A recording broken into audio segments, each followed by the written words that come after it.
It won't last. Look. That's because I already did my 10,000 steps today. Told you so. Screw you, son. I'm going home. Today's segment is pretty much talking about pick a struggle. You'll pick a struggle. Have to pick a struggle. Gotta pick a struggle, bruh. You need to pick the goddamn struggle. You have more than 2 struggles. If you have 3, then that's it. It is over for you. You have to pick a struggle.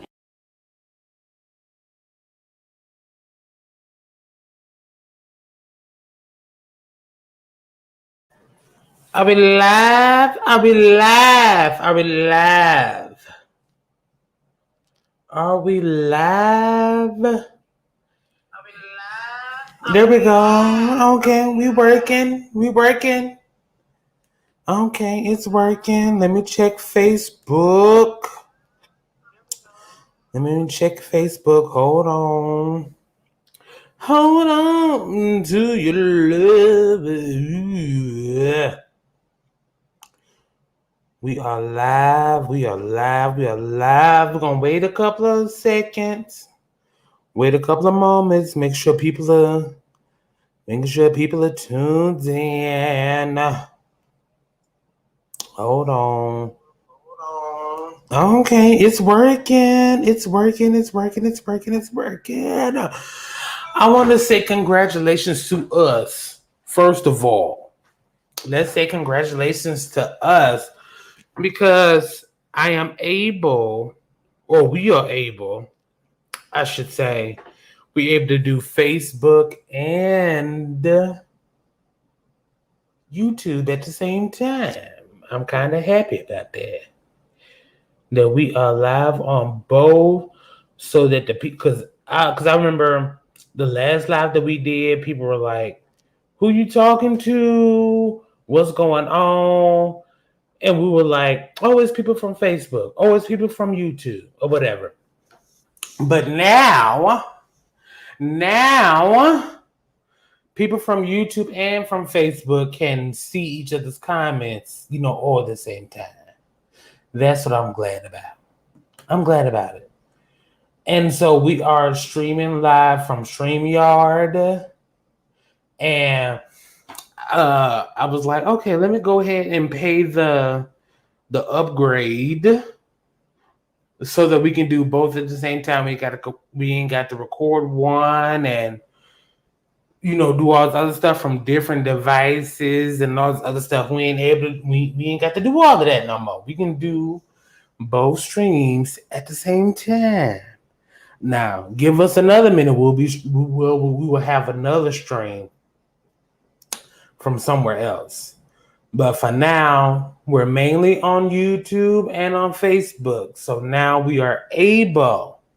All right. Hallelujah.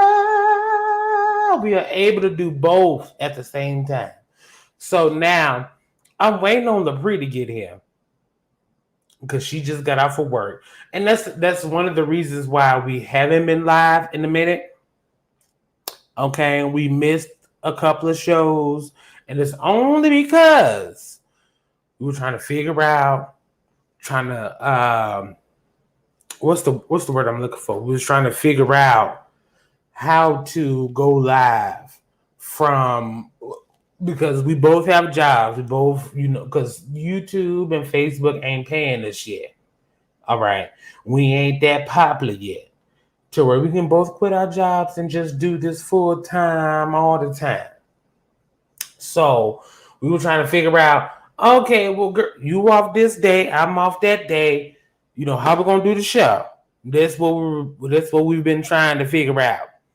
Okay, you off this day, I'm off that day. Okay, do you want to do a show on this day? I don't know. I'll be tired. Okay, do you want to do a show on that day? I don't know. I gotta work that time. We've been trying to figure it out. All right. We've been trying to figure out how we're going to do this show, how we're going to continue this show.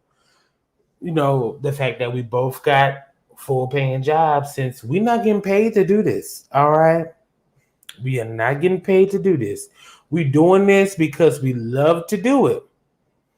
And so we've been trying to figure out how we're going to do the show due to the fact that, we both got full-time jobs.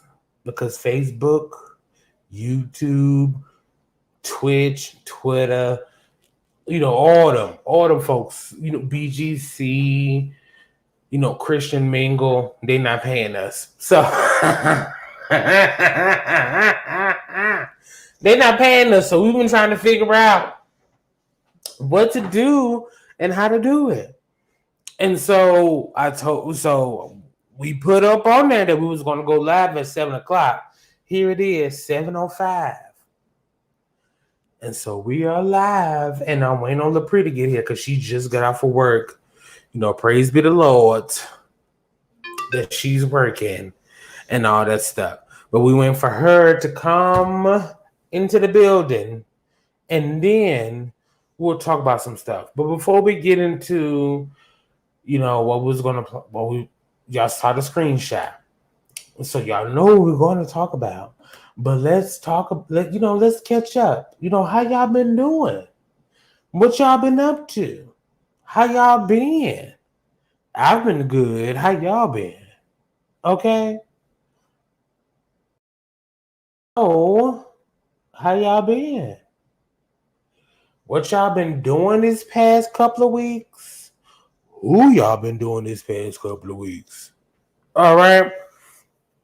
Let us know how y'all been doing. So I know for sure for me, I've been sleeping this whole time. I've been sleeping and just working. That's the only thing I've been doing. But what y'all been doing? The only thing that I've been doing is I've been on YouTube and okay, so yeah. So let me say that. Let me go into that. I have not been on social media for 10 days, but it feels like forever in a day. Okay? I have not been on social media in exactly 10 days today, I want to say. I think the last thing I had posted was about maybe 9, 10, 11 days. I have not been posting anything. I ain't said anything. Nothing. But I have been watching. I have been peeping a few things. Okay? I have not been posting anything only because I felt like I needed to take a break. Okay? I felt like I needed to take a break from social media. So I have not been posting anything. And I have not been active on a lot of things. Why, you might ask?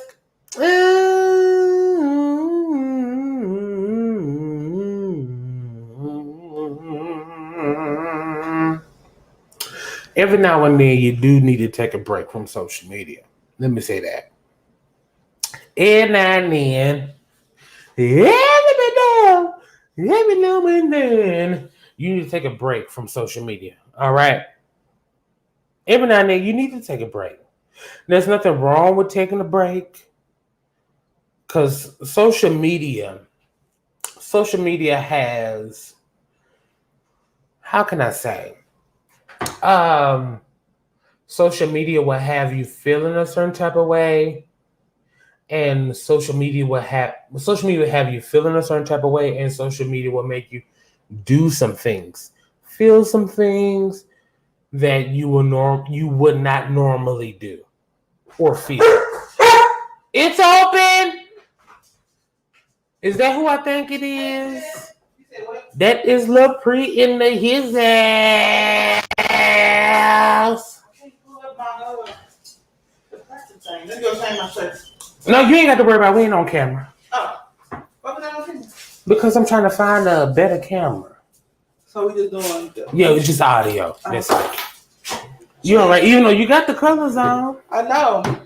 I put you over there so we can look at each other. Oh, we ain't on camera. No, we ain't on camera. Goofy. But there's your microphones. You put them on. Hold on, let me register this car, child. Okay.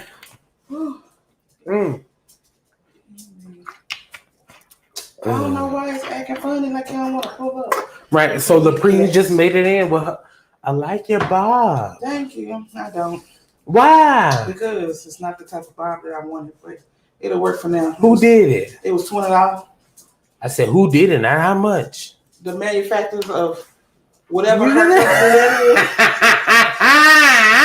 they blessed me with this unit. Right. Okay. Let's just take a few seconds so that LaPree can get her microphones on. Okay. One nipple down. Feel like Another nipple clamps. nipple. Right. Where we at? We on Facebook? Both. We on Facebook and on YouTube. Okay. Well, At the same time. What's the topic of discussion? We was gonna talk about oh Lord, I didn't forget. It's on that. It's Kelly Price. We're gonna talk about that because I feel some type of way. I feel very emotional about that. Why? Just your girl? I was gonna get into it. Okay, well let's get What you already talking about? I ain't talked about nothing. I was just talking about what I've been doing. Okay.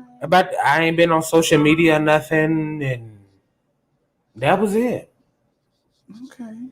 And then we was gonna talk about the article I had sent you the other day. Facebook.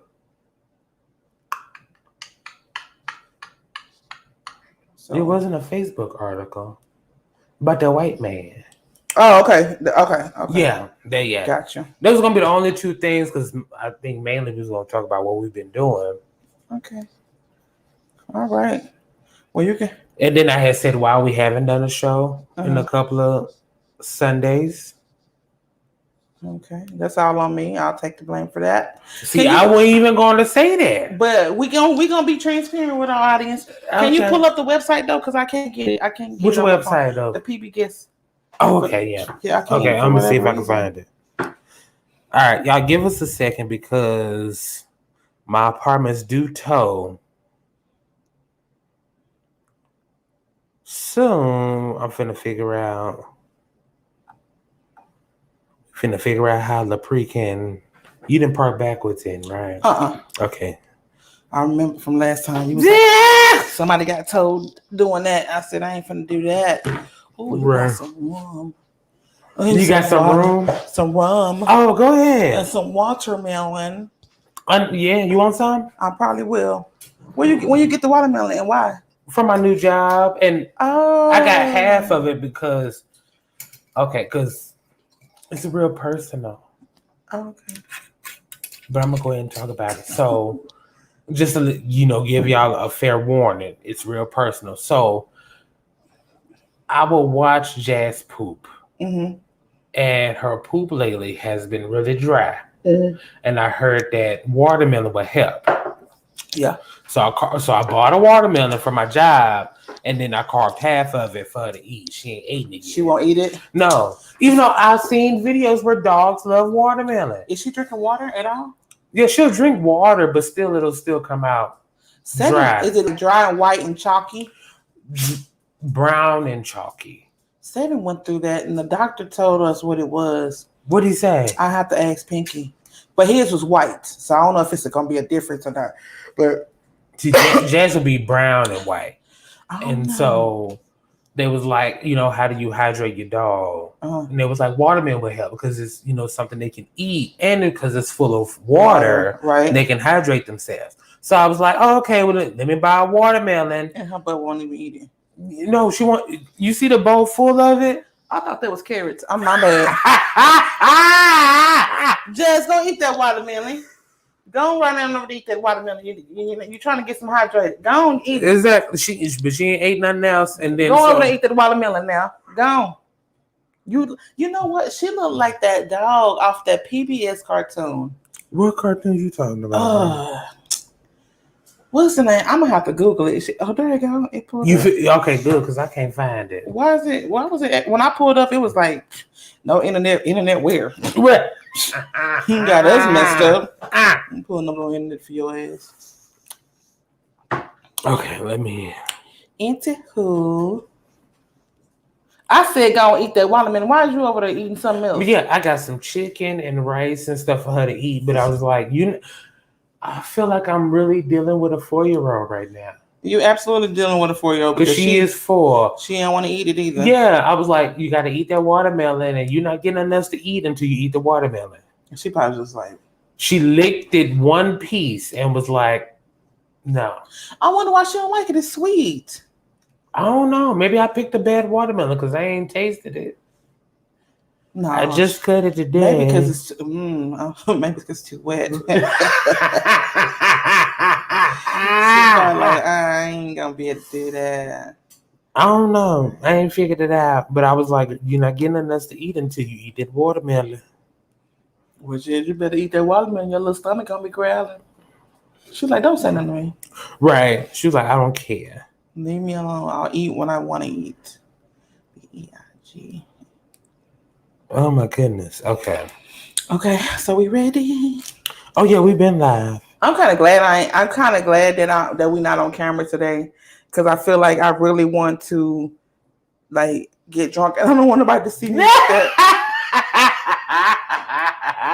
don't want nobody to see me like, okay. You was a mess.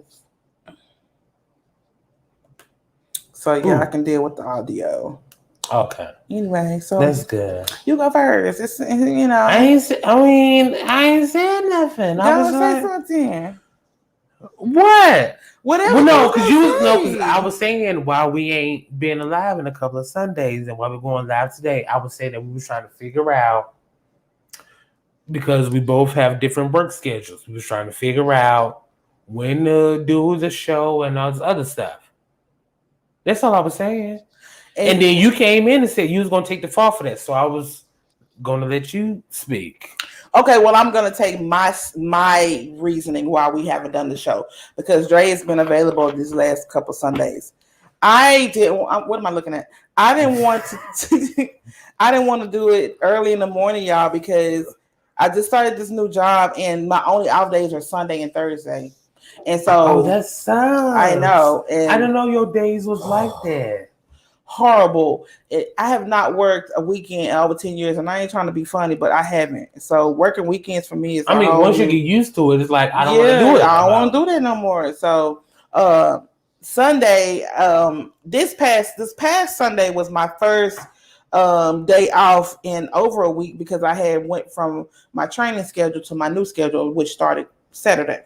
Yeah. So I was off Sunday, but I wasn't off Saturday, and I wasn't off that last Thursday. So I'm out tomorrow, and I was off this past Sunday. But anyway, the Sunday before that, child, I ain't gonna even try to sugarcoat. I was drunk. Yeah! I was drunk as a skunk, and not Sunday morning, but Saturday night. I had got drunk, and the Sunday morning came faster than I anticipated. And I just couldn't make it to Dre's house on time. I just knew. So why you didn't tell me that? I said I wasn't gonna be able to make it on time. That ain't what you told me that, but you didn't tell me why though. Oh, okay. So let me say this. So, I got a new job. Lepre got a new job, but Lepre works in the morning. I work in the evening. Mm-hmm. And so Sunday, since Lepre was off on Sundays, I was like, let's do the show Sunday morning around 10:30. Right. And Lepre was like, okay. And then the day to do the show, the first time we was going to do the show in the morning, she was like, yeah, I ain't going to be able to make it. And then later on that same week, she was like, I don't know if I'm going to like doing the show in the morning. And I was like, well, girl, you ain't never done the show in the morning. How you know? She was like, I just ain't going to be able to. And so what I was thinking, because I thought some really bad thoughts. But it was me. It was me. I know I was everybody, everything but a child of God, wasn't I? No, it wasn't that. It wasn't that bad. Yeah, you ain't gonna never make it to that point. But I was sitting there because my sister had called me because she watches the show she's like the moderator on the YouTube. Yeah, and so she called me and she was like, "Y'all scheduled for the show? Why y'all not on?" I was like, the priest said she ain't gonna be able to make it. She's like, oh, okay. And then the next Sunday, she was like, y'all not doing the show this Sunday? I was like, no, the priest said she ain't go. I was like, I don't know. She said she don't like doing the show on Sundays. Mm-hmm. I was like, I don't know. I was like, in the morning. Yeah, in the morning. In the morning. Sundays I do love. Yeah. I was like, she said she ain't gonna be here Sunday morning. I was like, maybe I was sitting there thinking, real deal Holyfield. I was like, maybe because we not, as popular, we not getting paid to do it. No. So she's not gonna, make an effort. Because some people are like that. Right. And I did put that on you. Mm-hmm. And so I was like, maybe because we're not as popular and we're not getting paid to do it. Because some people, I was like, because she work in the morning. So what she talking about? She don't want to do the show in the morning. Mm-hmm. And I was like, maybe she don't like work. She don't, because we're not as popular and we're not getting paid to do it. Maybe that's why she doesn't really want to do it in the morning. Right. I didn't know you was drunk. If I would have known that, I would have completely understood it and would not had to go through all that thought process. Yes. Okay, I got you. Okay, so I'll take a lesson learned from this. I always try to communicate that part. Like, hey, hey, I got drunk last night. So I ain't gonna be able to make it. I was like, girl, go to sleep. Go to bed. I understand it. Right. But that I'm so glad. Well, you know what? It's funny that you said that. No, this is the people upstairs. Oh, it's funny that you said that because I thought that too. I was like, I hope he does not think that I don't want to do the show because I haven't done it like I really had that same thought. But then I was like, no, he won't think that. he knows that. I mean, it's a year in. He know I'm dedicated to it. We were actually at one point in time paying to do the show. Yeah. So how would I go from thinking how would I go from? And you know what's funny? Because I never thought about that. Right. Didn't even think about that, about how we was at Fishbowl and we was paying to be on. I didn't even think about that. It was just I was in the now, right? Thinking in the now, right? And I was like, maybe because we not popping like that, so maybe. Child, in my head, we like the best show in the world. I feel like our time is coming, but I would never give up on something I invested a year into, and just be like, fuck it. Yeah. Especially without saying, hey, this ain't for me. Because I just wouldn't do you like that. That's just not who I am. Thank you so much. I ain't gonna do you like that. I'll come to you much. And I know you. Whether we agree or not, if I didn't want to do it, I would definitely make sure that you know the reason behind it, and it ain't gonna be because we ain't popular. We just starting. We just getting our feet wet. Thank you so much. I really do feel a whole lot better. Good shit. I'm because I've seen some people, and ain't nothing against you. It's just the stuff that I've seen other people do, where it's like, oh, okay, I've been doing this for a few months, and I'm not getting the traction that I thought I would get because everybody else is doing it. Right. So I'm just gonna back out and just not do it anymore. Right. I've seen some people do that, and so that was the mindset that I was getting, getting settled into. Right. And I was like, I was getting into it, but I wasn't going to confront you about it. Right. Because I didn't want to be, what's the word I'm looking for? I don't know. I just didn't want to be that person who was like, well, just like how I was doing the other podcast. Right. Where the other girl came at me all kinds of sideways. I didn't want to do that. I was like, we'll just see. I was like, which is why we're doing the show today, because I had contacted LaPree and was like, let's do the show this day. Right. And then we'll see. Right. It's like, let me continue on, and then eventually, right. However she feeling, if the bitch can't make it again, you know what it is. We ain't got to talk about it no more. No, I get it. Yeah, but on some real stuff like this type of stuff is all about. It's a marathon. It's not a race. Yeah, it's about consistency. Even though I've missed more shows than you have, but it's about being patient and just waiting on your time. Because I know some people do stuff for years. When you start a business, and I feel like Pick a Struggle will eventually have an LLC behind it. I don't know, in my head. Yeah. And when you have a business or when you have something that you're putting your time and your energy into, it might not pop overnight. You might be doing that shit for 5 to 10 years before you see any type of results from it. And you know what's funny? I was watching a video of Phyllis Hyman, an interview of Phyllis Hyman. She was a singer way back in the day. Right.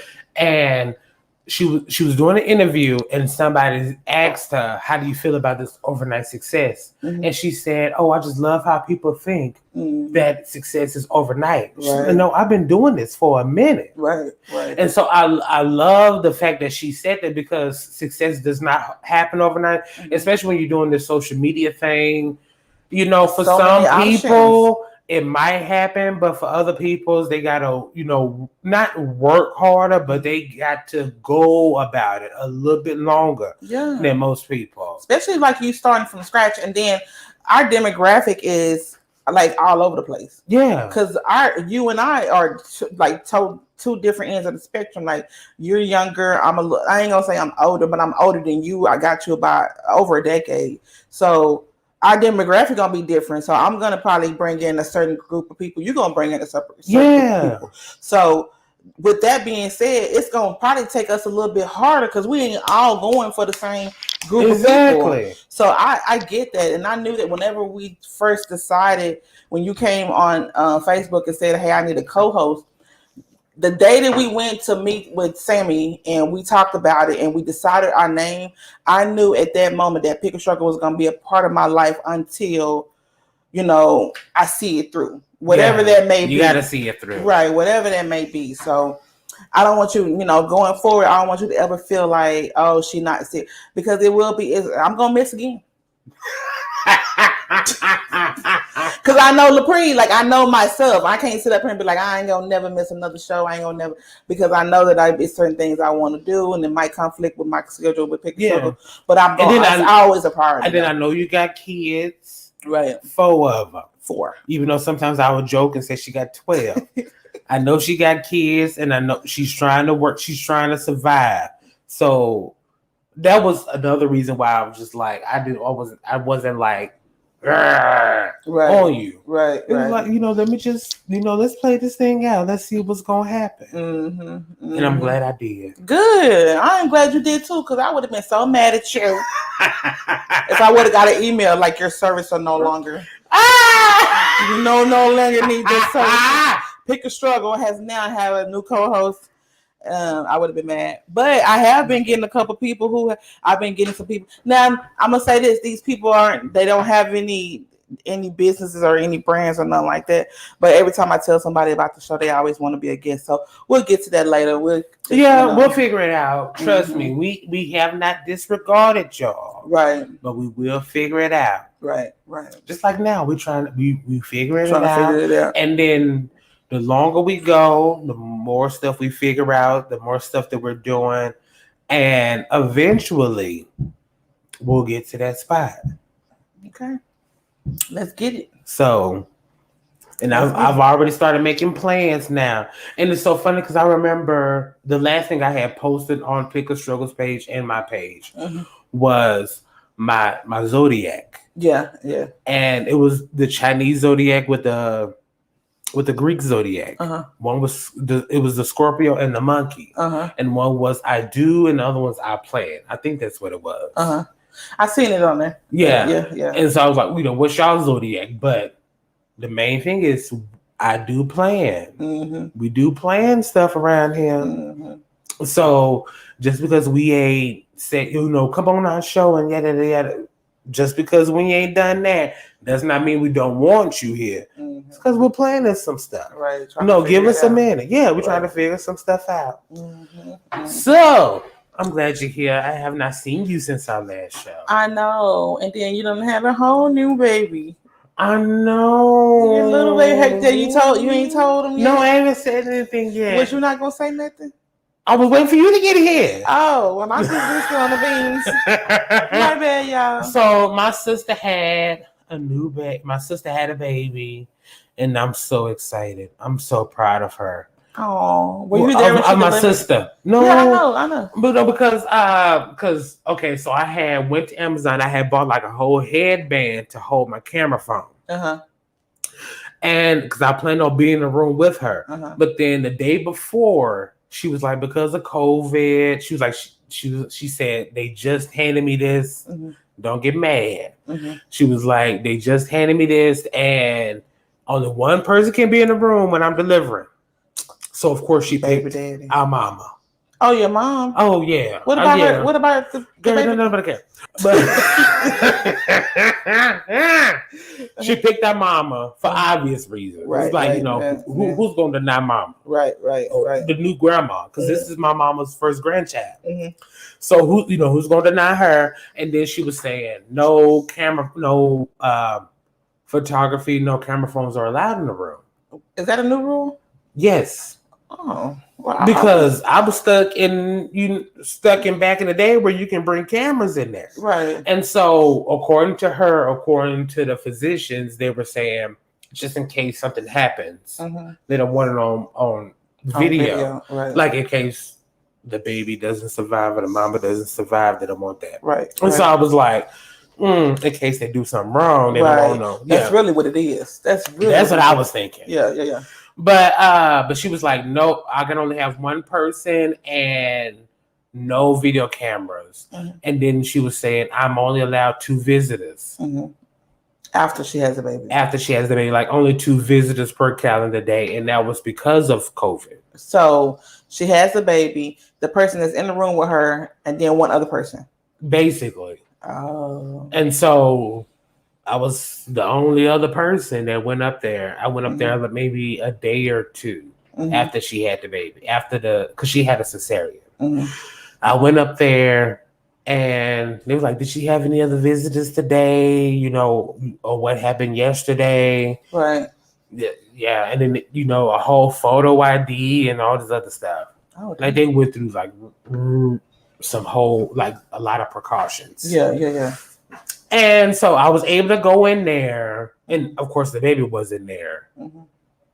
But I was able to go visit my sister after the fact, and then the next time I went to go visit, the baby was in there. Anara, that's her name. She was in there the first time, but she wasn't. No, she wasn't in the first time, but the second time I went to go visit. Okay, so here's another thing. My sister had high blood pressure. And so they didn't want the baby in there until the blood pressure got low. Down. Right. And they was like, you don't want your blood pressure to be high, you have a seizure or whatever. Holding the baby. Yeah. That's what I found out after. Well, I found that out after, but I had called my sister and I was like, girl, I'm coming to come visit you, whatever. And she's crying on the phone. And then, it kind of, broke me down a little bit. And so she was crying on the phone and she was like, they won't let me see my baby. And, that was kind of, upsetting. But then I had to tell her, I was like, well, girl, your blood pressure is kind of high. So, they only doing that for your safety. They're only doing that for the baby's safety. Get your blood pressure down. At all, like they wouldn't bring her in there. At all. They won't do anything at all. See, I don't understand that because, I don't. We as black people don't. But I mean, I had the same issue with one of my kids. Oh, okay. They brought the baby in there. They just wouldn't leave the baby. Like they let me see the baby. And girl, how long ago was that? Well, she's 23. Well, no COVID involved with that one, but still, I mean, to not let her see her, like that's crazy. They was like, we don't want you to have a seizure, and then you end up either knocking the baby over or you're holding her, and then something happens. And at this point, your mom was gone. Yeah, my mom was gone. Yeah, this is after she had the baby. My mom was at work and stuff like that. Oh, okay. But I had told her, because when she was on the phone crying to me, I was like, girl, you crying ain't gonna help. Because crying, like small things, that's gonna make your blood pressure. Yeah, we make your blood pressure go up. You crying, you in pain, you gotta go pee, like all that stuff will just raise your blood pressure out. Right. So they only doing it for your safety. I swear they are. Let's go with that. So I was like, girl, just stop crying. It'll be all right. They'll let the baby in there eventually. Whatever. Right. But then I went to go see her the same day, and her blood pressure was just a little bit lower. And they was like, maybe tomorrow we'll let the baby in. Right. So the next day, I went to go see her at the hospital, and then Anara was there. Oh, was she holding her when you went in? Oh no! Of course she wasn't. How she wasn't holding her after all that crying? She should have had that baby pinned to her chest. Right. When I called her, she was like, I'm in the shower. I was like, well, where's Inara? Yeah. Oh, she over there laying down. Like a grown person. She laying down. She wasn't feeling well. She in the bed. Right. And so when I got there, Inara was still there. Uh-huh. And Was she still asleep? a little bit. Yeah. But of course, I woke her up. I know you cried. Did you cry? Oh, no. You didn't cry when you saw No, her? I got to be strong. Child, you cried when you seen that baby. Stop playing. No, I didn't. Like, oh, no. I swear I didn't. I did not cry when I saw her. But it was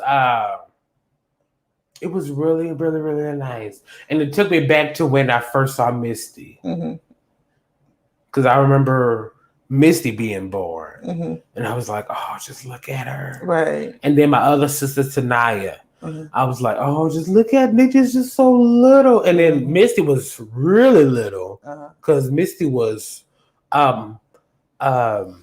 was a preemie? A preemie, thank you. She was a preemie.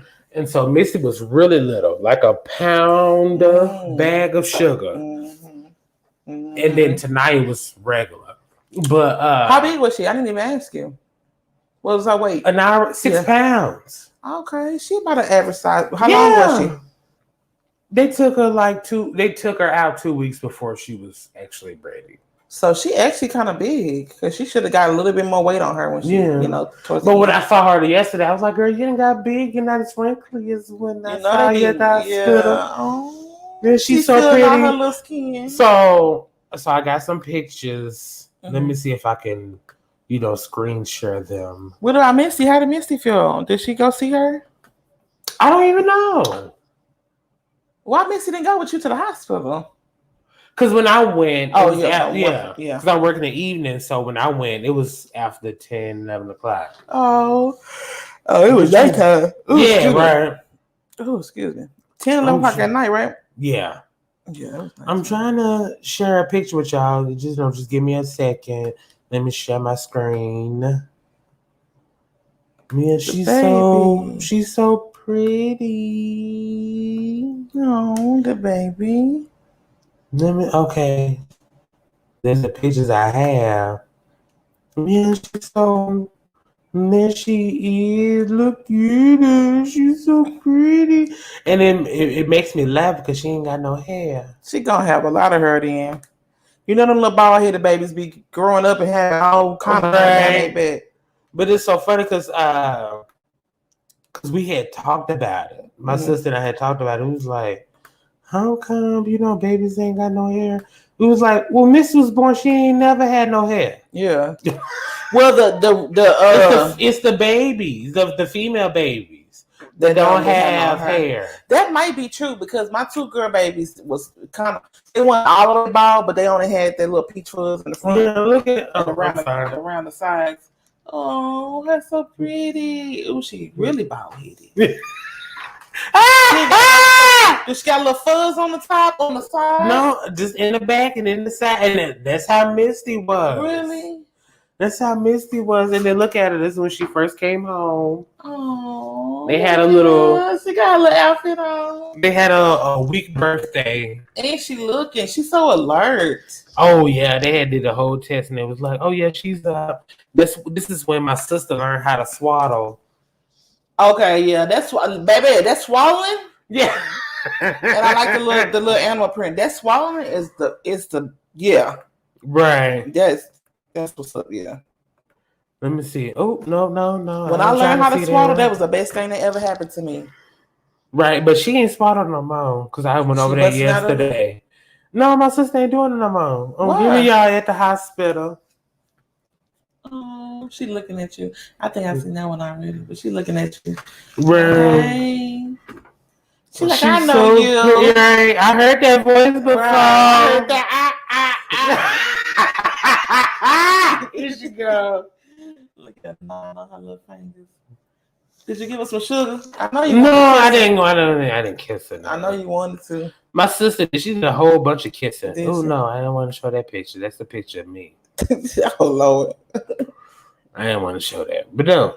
But yeah, oh my goodness. She's so pretty. So how do you feel being, having your niece, being an uncle, just feeling Well, like... see, this ain't my first time. But it's the first time with your, like, on your mama's close. side. Yes. Yeah. Because Because you close to your sister more on your mom's side than on your dad. Oh right? yeah, siblings and all. Yeah. So, but yeah, it ain't got nothing to do with me. Yeah, I understand. It's just the way my father's side of the family, the way they deal with things. Mm-hmm. I was not close to, like, I was closer to Naya, which is my other sister. I was close to her as far as like diaper changing and all the other stuff. Right. But when she got older, I was not close to her. Mm-hmm. But I have an older sister on my father's side that had 3 daughters. Damn. And then I have an older brother who's had a daughter also. Mm-hmm. But I was not close to them. No nephews? No. Oh, damn. All these girl babies. All of my girls. All them girl babies. Well, I mean, so you get that experience now. I'm glad. I'm just so happy for y'all, like your family and stuff, because I know your mama about to be buck wild. Oh yeah, my mama she's so annoying. What she's she be so doing? Annoying. She's doing what mothers do. You better wrap her legs up. You gonna let her, Lord, put her feet. Lord, y'all don't know how to come this swing ain't in here? This swing in it. Oh, look, she wet. Because that's what they do when y'all don't need no baby seat. Y'all don't know what y'all doing around her. Give her him. Oh, my mama was planning the whole babysit thing. And, that was another thing that kind of made me feel sad about because I've known other women that would give birth. And they was like, I don't have the family that you have. Yeah. Because when my sister was like, before Anaya was here, my mom was like, okay, I'm off these days. Right. Your cousin is off these days. What days are you off so you can babysit? Right. Like we all, got she ain't going to no daycare. Yeah. Nope. Right. Nope. But I've met other women that was like, because I told them what happened, they was like, well, I wish my family was like that. I wanted them women. Yeah. I wanted them women. It was either me or their dad, or that's the only 2 options I had. And see, because the way that my mom thinks and the way that I think also, there's only a few of us here. Right. So it's like, in Texas. Most of our family, like 99% of our family is in Arkansas. Right. We are the only ones here in Texas. So it's like, we need to take care of each other. Mm-hmm. Yeah. Would you think it'd be the same way if y'all were in Arkansas? Like she would have the same mentality, or because there'll be more people to? That's a good question. If that side of the family, if they were more responsible, probably. Because my mom is technically the most responsible one. Right. She the oldest? The baby. What? Is she the only girl? No. Oh, well, shit. Well, I exhausted all my options, so I'm not sure why. She was the youngest and was like, I need to get out of this state. Okay. Let me do something different. Yeah. She was the only one. Mm-hmm. Everybody else stayed in this, they was either drug addicts or whatever. Yeah. She was the only one that was like, I need to do something different. Right. Your mom must be an air sign. When's her birthday? She's a Sagittarius. Wow. She must have an air moon. Them air signs be want to move. They don't want to sit nowhere. They want to get up and be spreading their wings. I remember just recently she had told me that she had moved to San Francisco. She had moved to San Francisco when I was a newborn, and she took me with her. Mm-hmm. And she was saying when she was there, she had realized the pedophilia that was going on in San Francisco when she was staying at the red light district. And she was like, okay, I got to move. Right. And I got a kid. Yeah. And then she moved to Texas. And then I want to, after a little while, I had moved with her. Mm-hmm. Like she had brought me to Texas. Mm-hmm. Man, that's that. You know what? I admire people, and I know we getting off subject, but I admire people that get up and move around. I do. Yeah, her story, like her whole story, like after listening to it, I'll just be like, I cry every time. Yeah. Just She had been listening through to some it. shit. Especially because I remember. Okay, let me say this, and then we're gonna move on to the topics we were supposed to talk about. So she said she had moved to San Francisco when I was a baby, and then she moved to San Francisco. She was staying in the red light district that was in San Francisco, and then she said she worked at a donut shop, and she remembers looking at calendars that they were selling on the side of the street, and those calendars were of little boys, and grown men was buying it, and so she was like, "I gotta get out of here." Are you serious, girl? As a heart, this is what she told me. Oh, wow. And then she said, took you back to Arkansas. We moved back to Arkansas, and then I said I'm going to move to Texas, and she said, "But I left you with your daddy," and she said I moved to Texas with just my car and a TV. Because she said because she couldn't sleep without the TV. So she said she stayed in the hotel. All she did was just drug her TV into the hotel, watch TV, and then she finding out where she could stay. And then she said after a while, she said she had invited my cousin Mike, who was her nephew.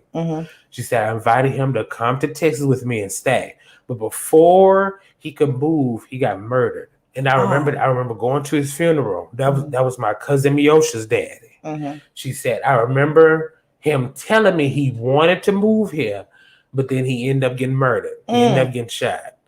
And that was him wearing the wrong colors just to take the trash out. Little Rock? In Little Rock, Arkansas. Y'all did a whole documentary on Yes, Little Rock. I remember that. It was on HBO. Yes, called Banging in Little Rock. I remember that. And so my family members are on there, but that's neither here nor there.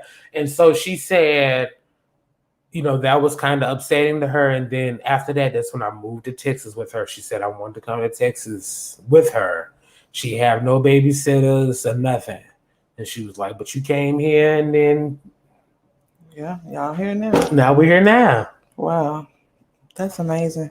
I admire people who can do that. Because, besides living in Germany for a few years, I've been in Texas the whole time. Yeah. And I've been in Oklahoma. I went to Oklahoma and things like that. But what I'm saying is that it was never just me saying, hey, I'm tired of this shit. Get up and move. You know what I mean? I do. You can't do that no more. I can't. Like, I'm stuck now. Like, I'm feet planted in this motherfucker 10 toes down, with the kids. But now that they are getting older, I have been thinking about expanding my, my thought process on where I live. Like, I don't want to just be stuck to the DFW area. I don't want to be stuck to Texas. I don't want to be stuck to the South. Yeah. You know what I mean? So, even though they don't always consider Texas the South. But anyway, what I'm saying is that I want to be able to live and move around and just be like, you know what, I'm going to go live in Washington for 2 or 3 years and then I'll be back. I want to do that and actually do it. You know what I mean? Before I leave. So we'll see. Okay. I want to do it. I do. I want to move around. Ain't nothing wrong with Texas. Texas is a great state. Dallas is a great city. Yeah. Compared to the other states. Yeah. Yeah, Texas is where it is. Right. And I do know everybody's moving here. Everybody know. Yeah. I don't want to act like I'm in a bad spot, but at the same time, I just want to breathe some different air. See what is, And you know what's my mom is like that now. Like, she doesn't want to move from Texas. She wants to move out of the DFW area. So like Houston. Because so many people are moving here. Man. So many people are moving here from California. And it's funny because when I went to college, I met people from New York, from California. I've met some people from Missouri. I've met people from out of the country. Yeah. And they just want to move here and, bring their whole family here. And my mom was like, too many people know about it now. So I need to move. Yeah. Because housing goes up. Cost of living. Infrastructure is shitty, shoddy, or whatever. But yeah. She's like, I'm gonna move outside of the major city, major area. And with Texas, you can do that and still be living good. It's so much open space in Texas. These little small towns, you can go live there, about 700 people live there, set up shop. Right. You got the Walmart, you got the local Dollar General. I'm waiting for like Democrats or black people to move to Denton. Denton is mostly Trump supporters. supporters. So I'm really waiting for that. Ain't nobody want to nice. be. How many times you been? I know you've been to Denton a lot. Yeah. Don't nobody want to live in Denton. No, it's so far away from everything, but it ain't. It's like somebody saying I'm finna go move to what's that city out past Fort Worth? No, past Fort Worth, Weatherford. Like that's like saying I'm finna move to Weatherford. Like don't like nobody Saginaw. Saginaw. Oh my God. Who's finna like act on purpose, especially if you black? I've done that. And I didn't have any problems. You moved out there? I moved out there to Saginaw for maybe a year and some change. What did you do? I remember nothing. Bored. Absolutely nothing. All my jobs was outside of Saginaw. But I remember my sister, she was like, I need a playlist to come here because you stand way out here off of 820 out in the middle of nowhere. Right. And they Why did you move there? And they were still building and the man I was in love with at the time. Okay. But Saginaw was a perfect place because they were still building on to Saginaw. Right. So if people wanted to move out there, they could have made it out there. I bet the equity is good. Them houses probably got so much equity in them right now. It was so much going on. And it was a railroad over there, but it was mainly like manufactured kind of jobs, like welding and trade jobs. And construction. Where the money at? Like the people that was doing the roads and stuff. Oh, there was always always had a job out there because they trying to fix on the infrastructure. Yeah. So if black people wanted to move out to Saginaw because they were relatively nice. I didn't see any. This is before Trump era, but I didn't see any like Republicans. Blatant racism. I didn't see any of that out there. I'm gonna tell you like this. If you are a black person and you are enjoying listening to our podcast and you enjoy your freedom of choice and your freedom of expression, don't move anywhere that has any type of gated communities in that city. And that's what Saginaw did not have. Okay. Well, that might be good. Because they were still building communities and houses and stuff. So it's like, let's get them while it's high. Yeah, while the getting's good. Yeah. And the only reason I say that because I know that black people have a certain way that they like to live their life, especially if they got a house. You know, black people like to have parties. Black people like to play their music. Black people like to go down the street bumping their music or whatever that is. They listen to their car. They like to have room. And I'm not going to say all black people, but a certain few select black few. The black people that they start with an N first. They like to have a certain way of living. Right. So if you know that you're gonna be that type of black person, the ones that start with the N, then you might want to reconsider moving to any place like that because they're gonna put you out. And please be careful. Right. They're gonna put you out. Right. But I've met some white people out there that they love playing their rock music. Yeah, it's because they all like that. They all like that same music. But get out there and play NWA. But some people don't care. Because when I was living out there, I really didn't care. Yeah. At the time, I was like, okay, you're playing your music. And, with me being a lover of music, I really didn't care. Yeah. But I was like, okay. Girl, I'm going to need you to cut this off at a certain time. That's what I'm saying. I need to be asleep. That's what I'm saying. You needed to get shut down before midnight. But some of the black folks that start with N-word, they want to be all night with they even now in Arlington, Mexicans play their music all.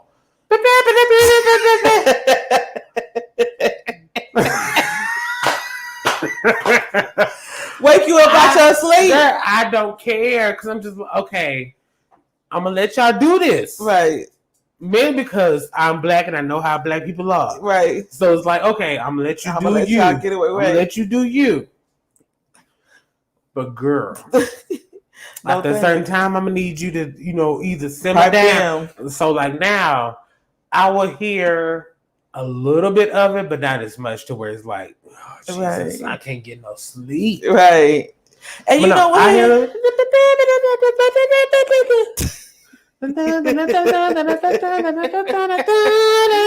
you know what? I can appreciate all forms of music, but I have yet to hear one of those songs that I can really rock with. And I ain't trying to discriminate on nobody's music, but I ain't heard one beat that I'm like, that's That's nice. Right. You know when I hear it? Uh, Which is so funny. It's when I'm at work.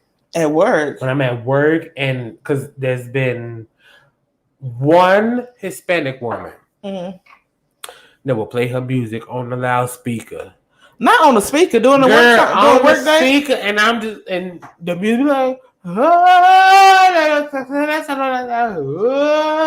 I'm just like, they be playing like ballad type of Hispanic music. I was like, okay, I can get to this. Yeah. Let's tell me And what then they I'll be talking sitting about. there imitating the notes and the words. They be like, do you know what he said? No.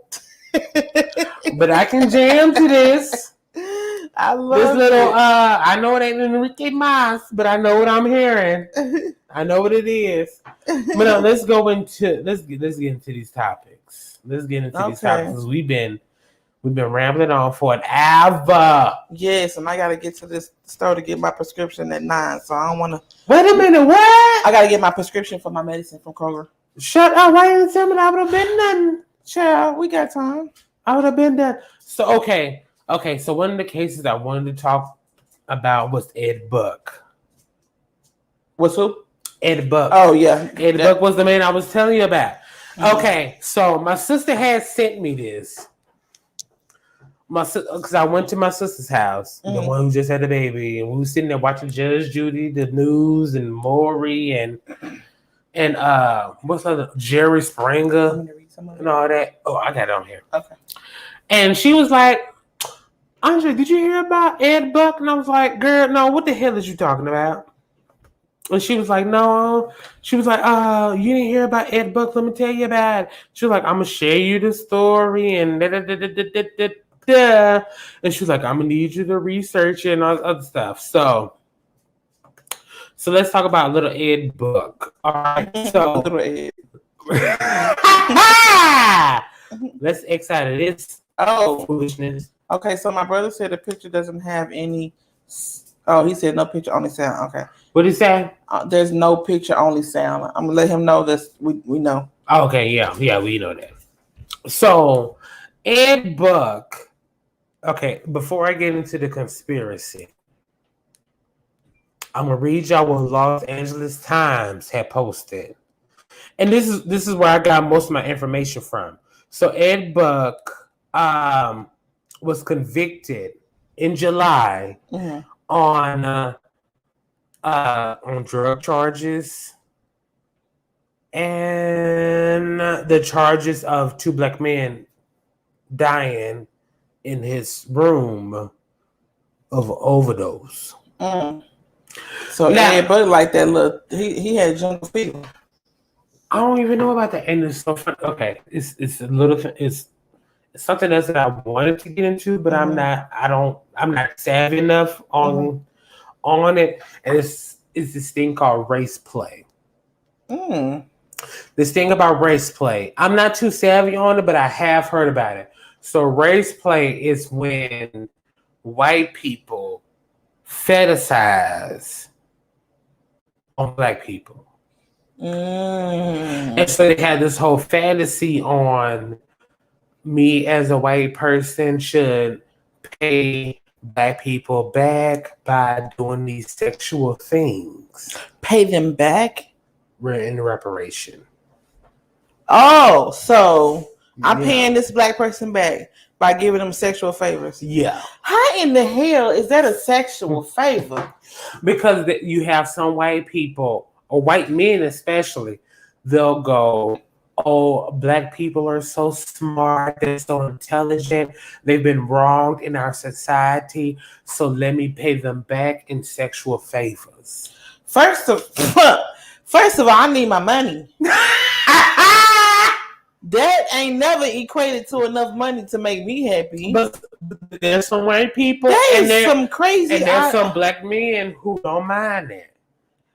Baby, because not only white men would do it, but white couples would do it. I've never with black bucks. Okay, so I've heard of black bucks. I've heard of bucks, like they call black men, like big, huge black men back in the day, and they would make them have sex with people from Maine. I heard of that. Them slave camps. But why now they're doing it now? But that's the point I didn't really want to get into. Okay, because I'm just confused. Why do they think that sex is paying them back? Like paying them back? Oh, you mean paying them back in a negative way? I ain't got no money, so let me pay you back in this. I need my money. I don't want that. I can go buy one of those. Like, why would I? Okay, so I'm confused. Right. That's like over my head, y'all. I'm sorry. I don't get that. Derek, Big Ace Johnson said, "Love y'all." Thank you, Big Ace. We love you too. We love you too. Thank you for watching. Make sure you share it. Make sure you leave a decent comment, what you did, and So let's get into this. Okay, so Ed Buck. How ironic that his last The name. Buck. Yes, wow. The name. So Ed Buck was convicted in July of 2 men overdosing in his apartment. So let me read this Los Angeles Times article for y'all, and then we're gonna get into how we feel about it. So Ed Buck, a longtime fixture of West Hollywood politics, was convicted Tuesday of charges that he supplied the methamphetamine that killed 2 men during party and play encounters at his apartment. So let me stop with that. And let me say this. Because my sister was the one that told me about this. Right. That told me about it. And she was like, "Do you know anything about this? And what's going on?" And yada yada yada. And I had to tell her. I was like, "Girl, I had to tell her." I said, "Girl, being on Grindr, being on these, these ain't nothing else surprise. These apps, these dating apps for gay men.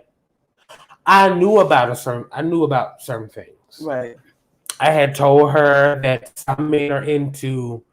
Okay, so in these dating apps, some men in their names or they will message you with emojis of ice cream, which means ice, which means crystal meth, which is known as ice. Right. And I was like, I've had those messages, and I've known some people that would do that. And so I was like, I knew about it, but I didn't think it was, this bad, as far as Ed Buck goes. Yeah. And so like I knew about it, but I didn't think of it. It was just drug addicts, because some people are gay for pay. They're into that, right. Let's get high and screw each other, right, type of thing. So I had to tell her, like, girl, yeah, I've been knew about, meth heads and ice heads, right. But let's further get into it, Mr. Ed Buck. Right. So, in gruesome case of an old white man using his power and money to exploit the poverty and drug addiction of younger black men, the jury found Buck guilty of every charge in a 9-count indictment. Among them were maintaining a drug den, distributing methamphetamine, and enticement to cross state lines to engage in prostitution. So let me tell you this. So there was a man, I guess a boy, I don't know, because he was like 18, 19, 20 years old. There was a boy that was from Texas that ended up getting in contact with Buck and ended up moving to California, where he is, ended up dying of an overdose 4 years ago. So he been doing this. Yeah, but 4 years ago, when the thing had broke off about, okay, it's this young black boy that overdosed in his apartment. It was an accidental overdose. That's what they claim it to be. But because somebody else had overdosed, they was like, okay, like the feds was like, okay, we need to. Yeah, we got to investigate. Yeah, we need to investigate. Right. And there was a third person that had overdosed but had survived, but was telling them, all the things that had happened. And that's what led to the arrest and the conviction of Ed Buck. So, that's, to me, that's just, and let's just take out the whole, the gay thing, the whole gay factor, the whole gay situation. That's just another powerful Caucasian man using his power, his greed, or his power for wrong. Yes. And at this point, we don't even have to talk. I mean, the gay part, that's the fascinating part. That's what's gonna draw you in. Oh, he ain't there with them, black boys, right? You know what I'm saying? But the fact that because it would be a different story if he was a pedophile. Which apparently, if you like an 18-year-old boy and you in your 60s or your 50s, you right on that pedophilia line, like you right there. You a predator. Yes, because this little boy is 18. I mean, he's young enough to be your grandchild. For you to be having sex with him and giving him alcohol and drugs and all that kind of stuff, it's just, it's just whatever. But that's just, to me, I just hear white man money fucking with people. Right. And it's funny that you brought that up because when my sister had brought this up, she was like, I don't hear a lot of people talking about this. Dre, you need to talk about this. Well, she don't call me Dre. But you get it. She was like, Andre, I don't hear a lot of people talking about this. Mm-hmm. She was shocked at me. She was like, how come you ain't talked about it? You don't know about it. Mm-hmm. And I was like, well, girl, I don't know nothing about it. And so she shared the stories. We talked, we sat there and talked about it. And today, when I was Googling Ed Buck on YouTube, I was like, nobody but the news, like, the local news and, basically just the local news was just talking about him. Mm-hmm. Nobody in the whole WWW, the World Wide Web, mm-hmm. nobody was talking about him, not YouTubers, even though the whole R. Kelly stuff was going on. Like, nobody's like talking about him. Because he done for it. Like, I'm not trying to come for no group of people, right? But that group of people, the LGBT, and I'm sorry, I don't know all the letters. You don't play with them. I'm gay and I don't even know. Right. I know it's a plus sign behind it. I just learned what AI was. Right. I don't even know what artificial intelligence, right? I'm like, what? Right. But now it's a plus sign behind all the letters, so I will learn them and I'll make sure that I know how to say it. It's okay, he ain't got you. Because I want to respect people, But anywho, that's nice. It's like you don't play with that group. Like, I don't know, like, you don't play with the Jewish group. You do not play with them. They will shut you down. It don't matter if you making $12 an hour or $1,200 an hour. Like Roseanne Barr, don't play with them. I was so upset that she had got cancer. Right. Do not play with that group of people, because they will blackball your dog, fool. Your dog can't go in PetSmart. Right. So let me continue reading the article. It's in a gruesome case of an older white man using his power to exploit the poverty and the drug addiction of younger black men. The jury found Buck guilty of every charge in non-count indictment, yada, yada, yada. Buck is 66 years old. Let me see. Buck, 66, could spend the rest of his life in prison. His two convictions for supplying the meth that resulted in a death each carry a minimum of 20 years. Yada, yada, yada. Blase, blase. Yada, Buck yada, yada. Buck finna be there eating honey buns and spreads. Pudding. For the rest of his life. Right. But no, my whole thing is, which is what my sister had brought up. Not a lot of people are talking about this. Mm-hmm. They don't care about, that is... Because they're black boys. First of all, they're black men. Mm-hmm. And then the fact that they're gay black men. Well, I kind of want to take that gay out of it. I kind of want to take that out of it. You kind of wanted to, but yet I want to take that out because I have seen an improvement with people making sure that people are paying for their crimes against gay and lesbian and bisexual people. So that's the reason why I said I want to take that out. White, though. Well, yeah, if they white. But at the same time, back in the day, 30 years ago, that man would have got away with that. Yeah, he would have. He wouldn't even be in jail. Just like the man that was, because I remember telling somebody on why I don't go to the gay strip I don't go to Cedar Springs in Dallas anymore because there was a man out there. You were telling me that. Beat up people For being gay in the alley.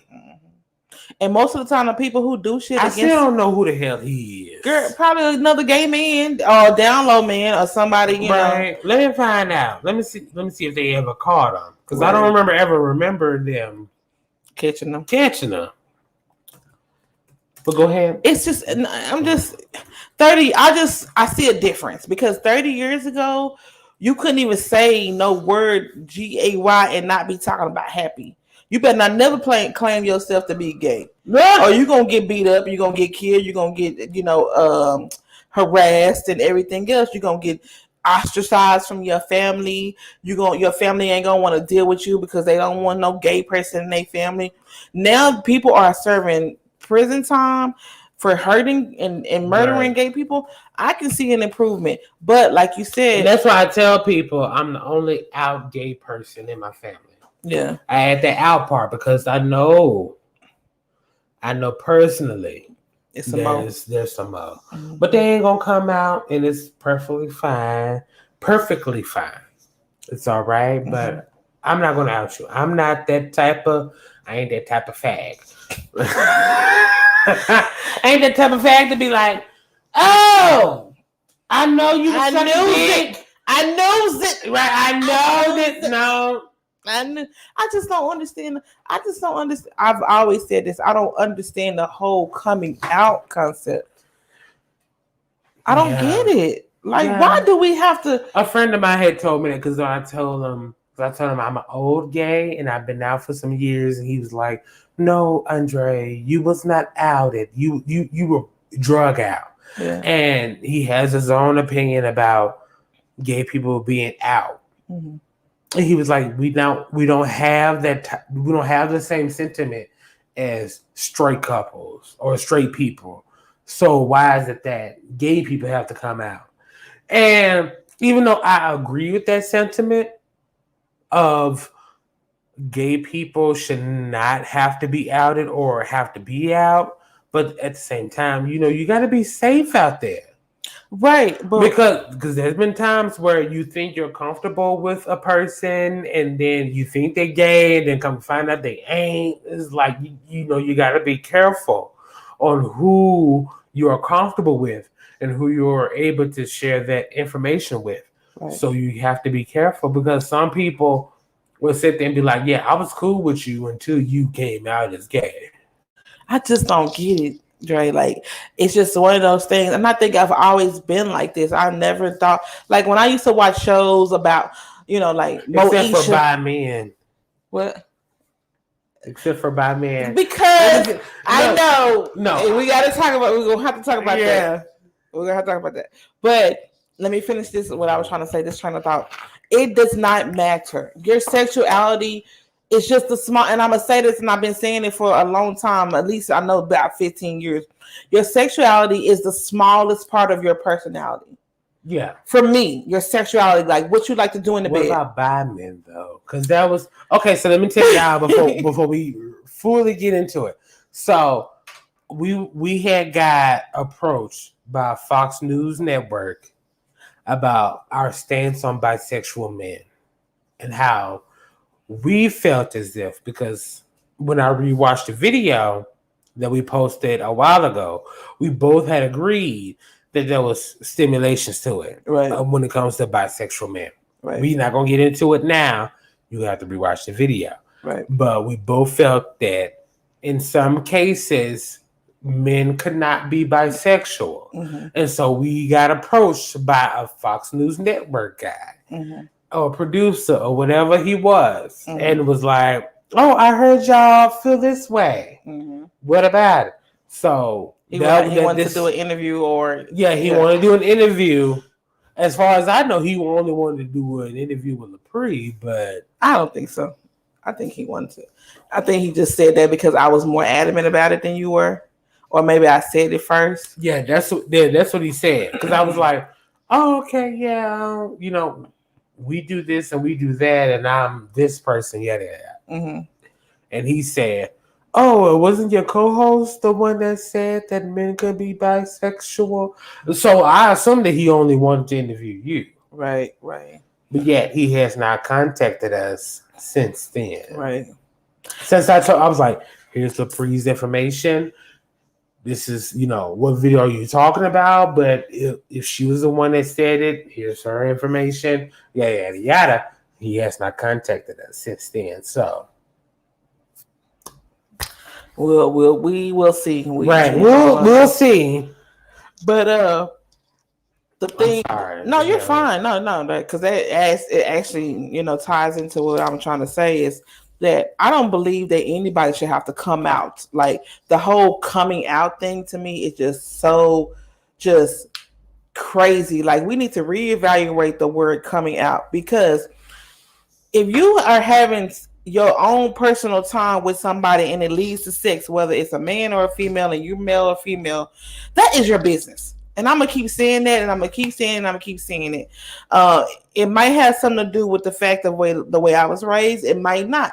It might just be who I am as a person. But I don't really care. Right. Granted, she was raised with a lesbian woman. I was, but I've never seen any no PDA. Like, as far as I could see, they were just friends. Yeah. You know what I mean? So, like, even with that, like, I didn't see two women loving each other. I seen two women coexisting and living together. So it wasn't no loving relationship. But anyway, like, I really don't, my interest is not what Dre or any other person do in their bedroom. You know what I'm saying? If I'm not the one in the bedroom with them, I don't care what they do in the bedroom. So I don't think it should be anybody else's business if somebody is sleeping with somebody that's the same sex. Because I don't need you asking me, anything about my sex life. Right. So why do I need to ask you, and why do you need to tell me what your sex life or who you sleeping with? Right. You know what I mean?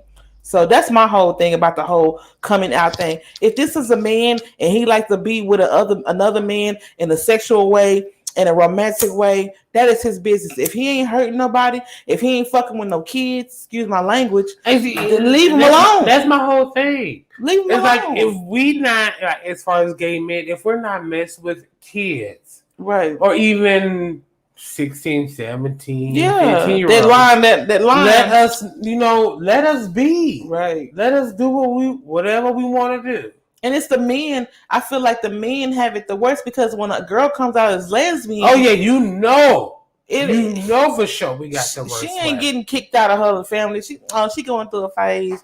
Oh, she just want to, you know what I'm saying, doing right. But a man, she out there playing basketball, right. But she got bow rats in her head. I don't know what is that.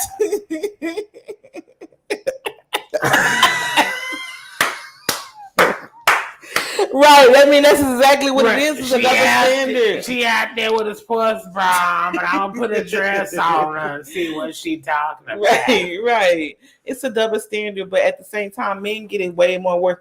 Men have been kicked out of their whole towns and families. Right, and it's only because it's less masculine when you're gay. You're a gay male, I guess. And but who came up with this crazy? Girl, white people. And they be the main ones gay. You know what? I was going to say black people too, but I don't know if that was before or after they was colonized. I don't know yet.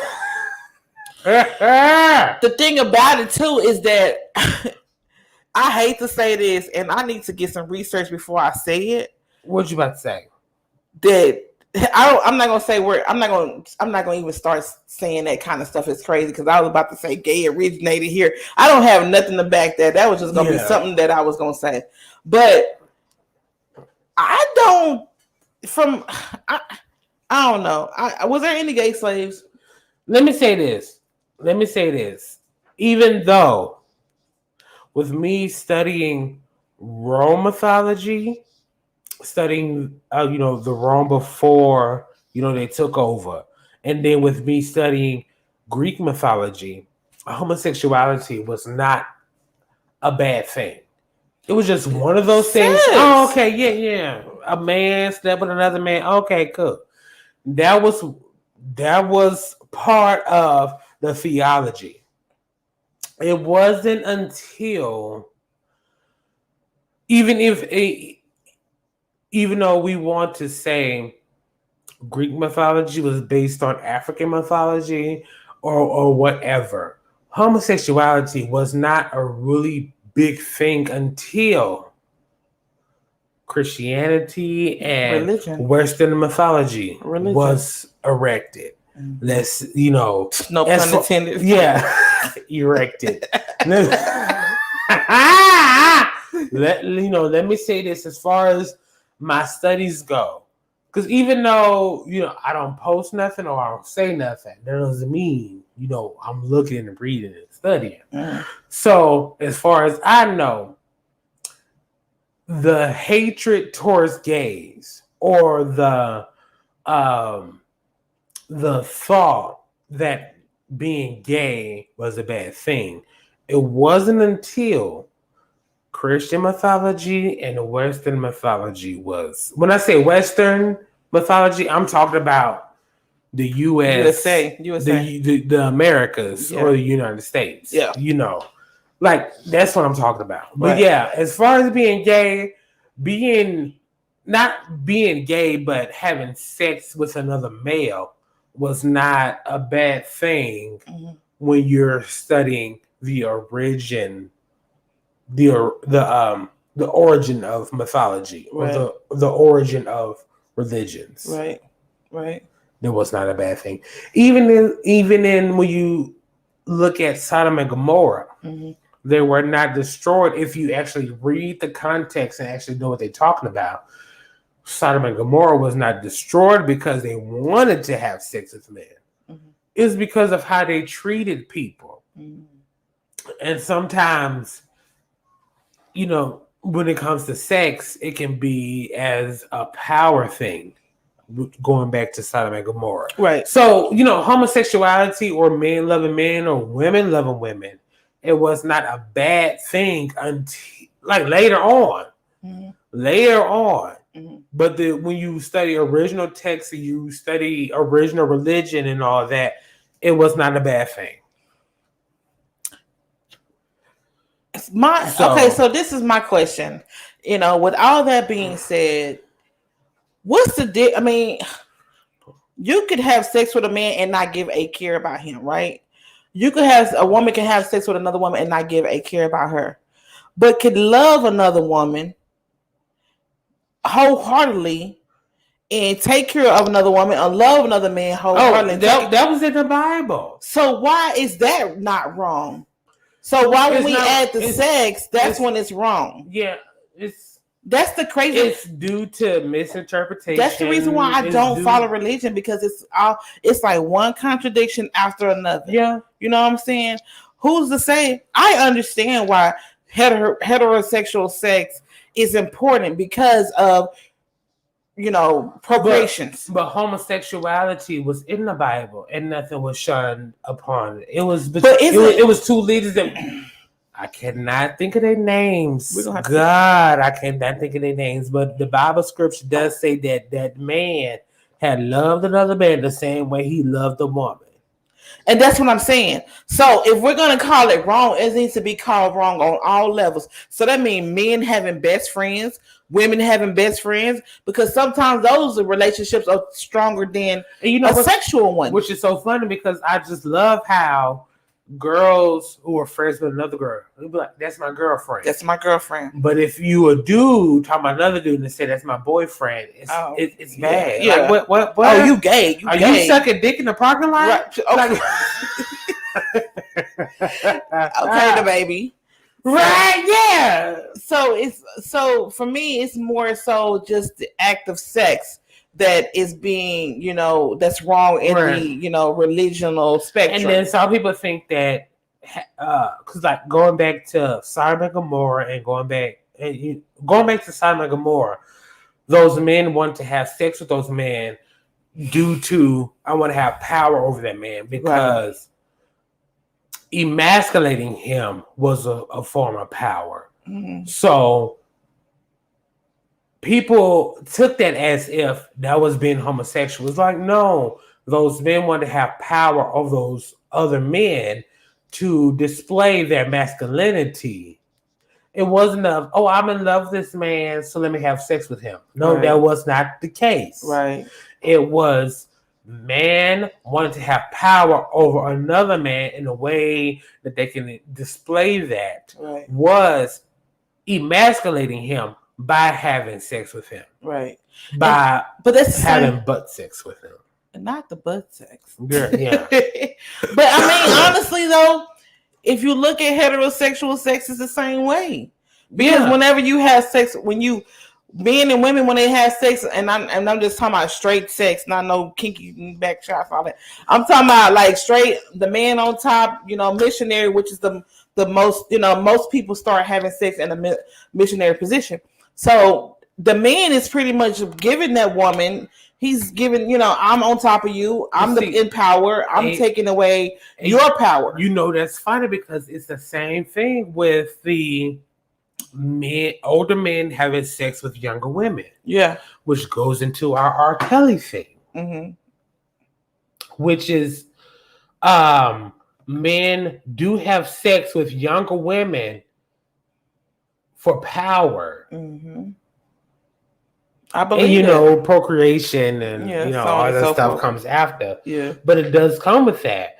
But it does go into the R. Kelly thing. Yeah.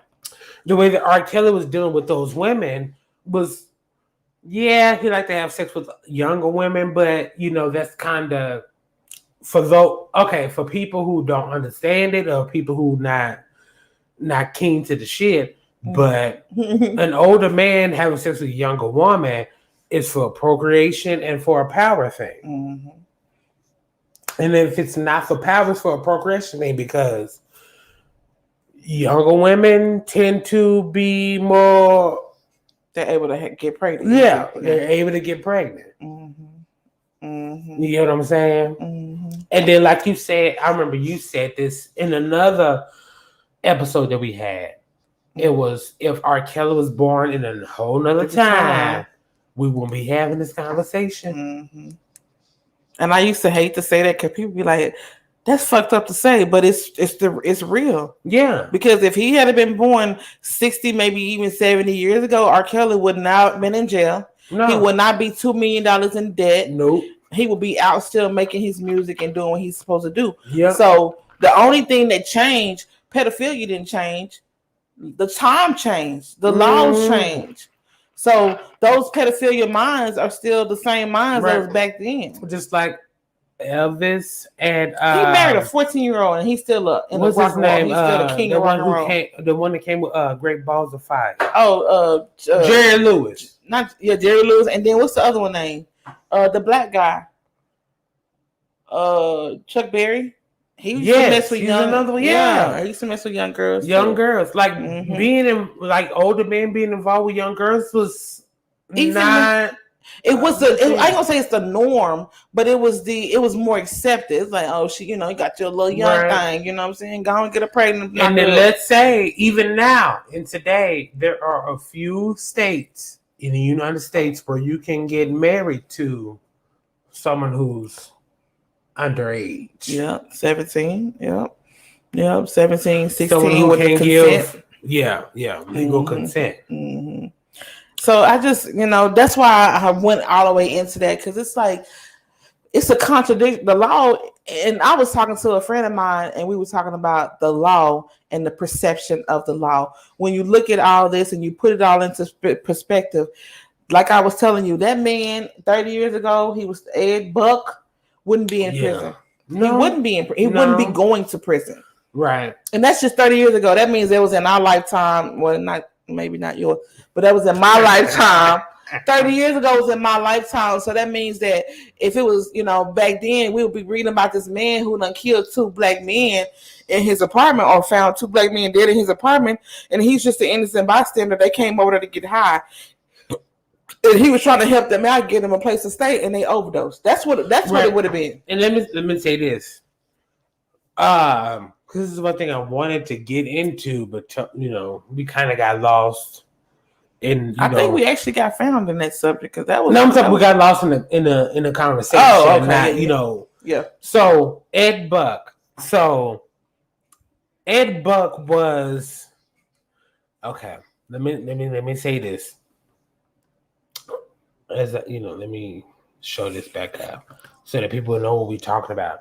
So Ed Buck was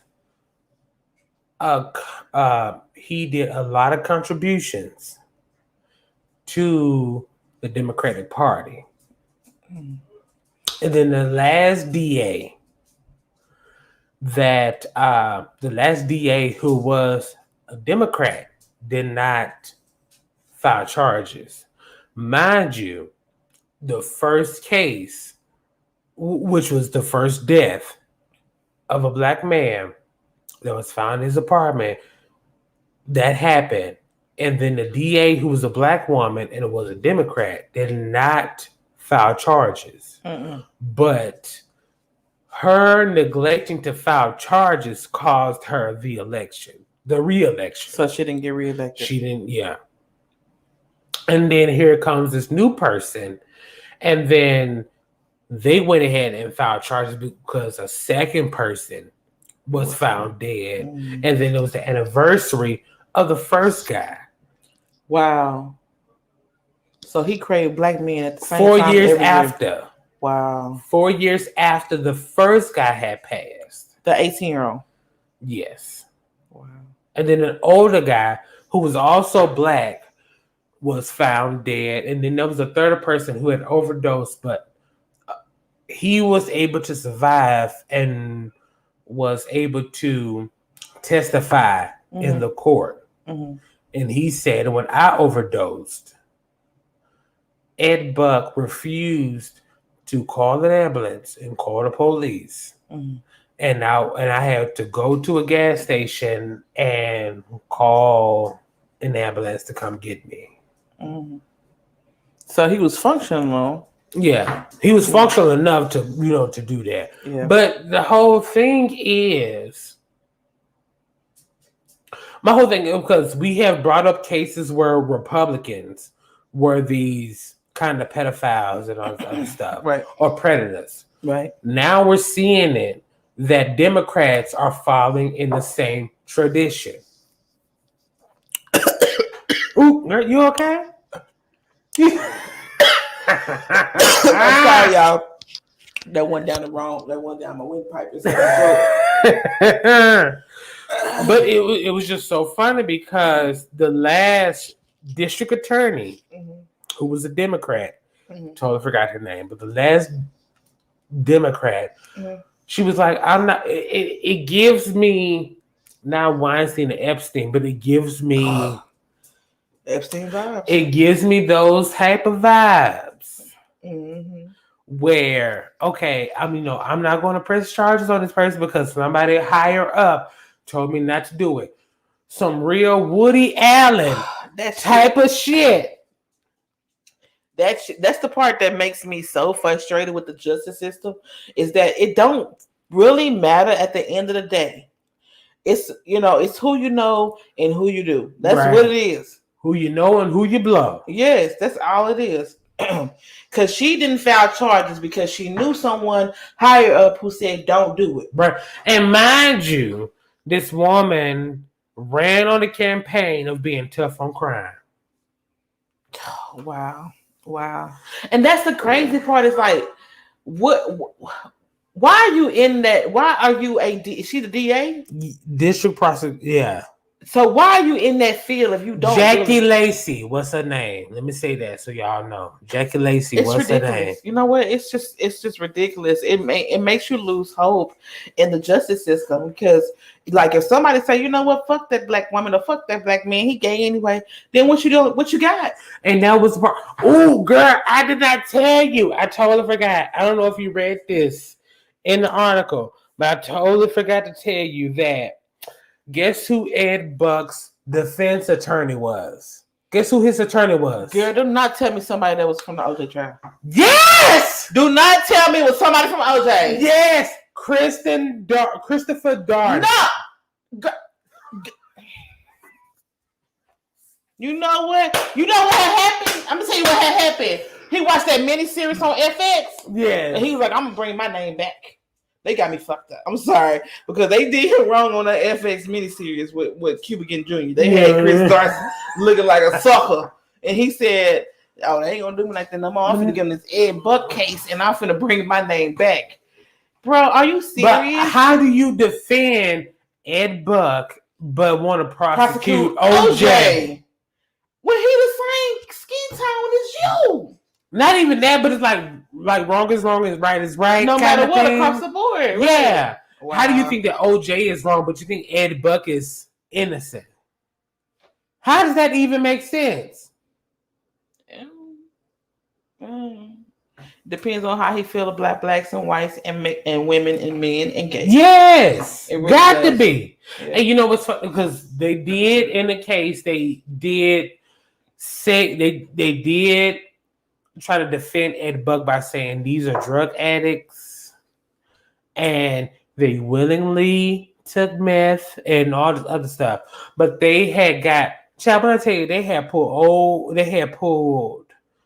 homeless people off the street to testify and was like, yeah, Ed Buck inject me with meth and I didn't know about it. So he until I had passed out and woke up and was, holding up. Child. So he was just a serial killer, pretty much, or a serial. Damn near. Right. He is our today's, what's his name? What? The other one.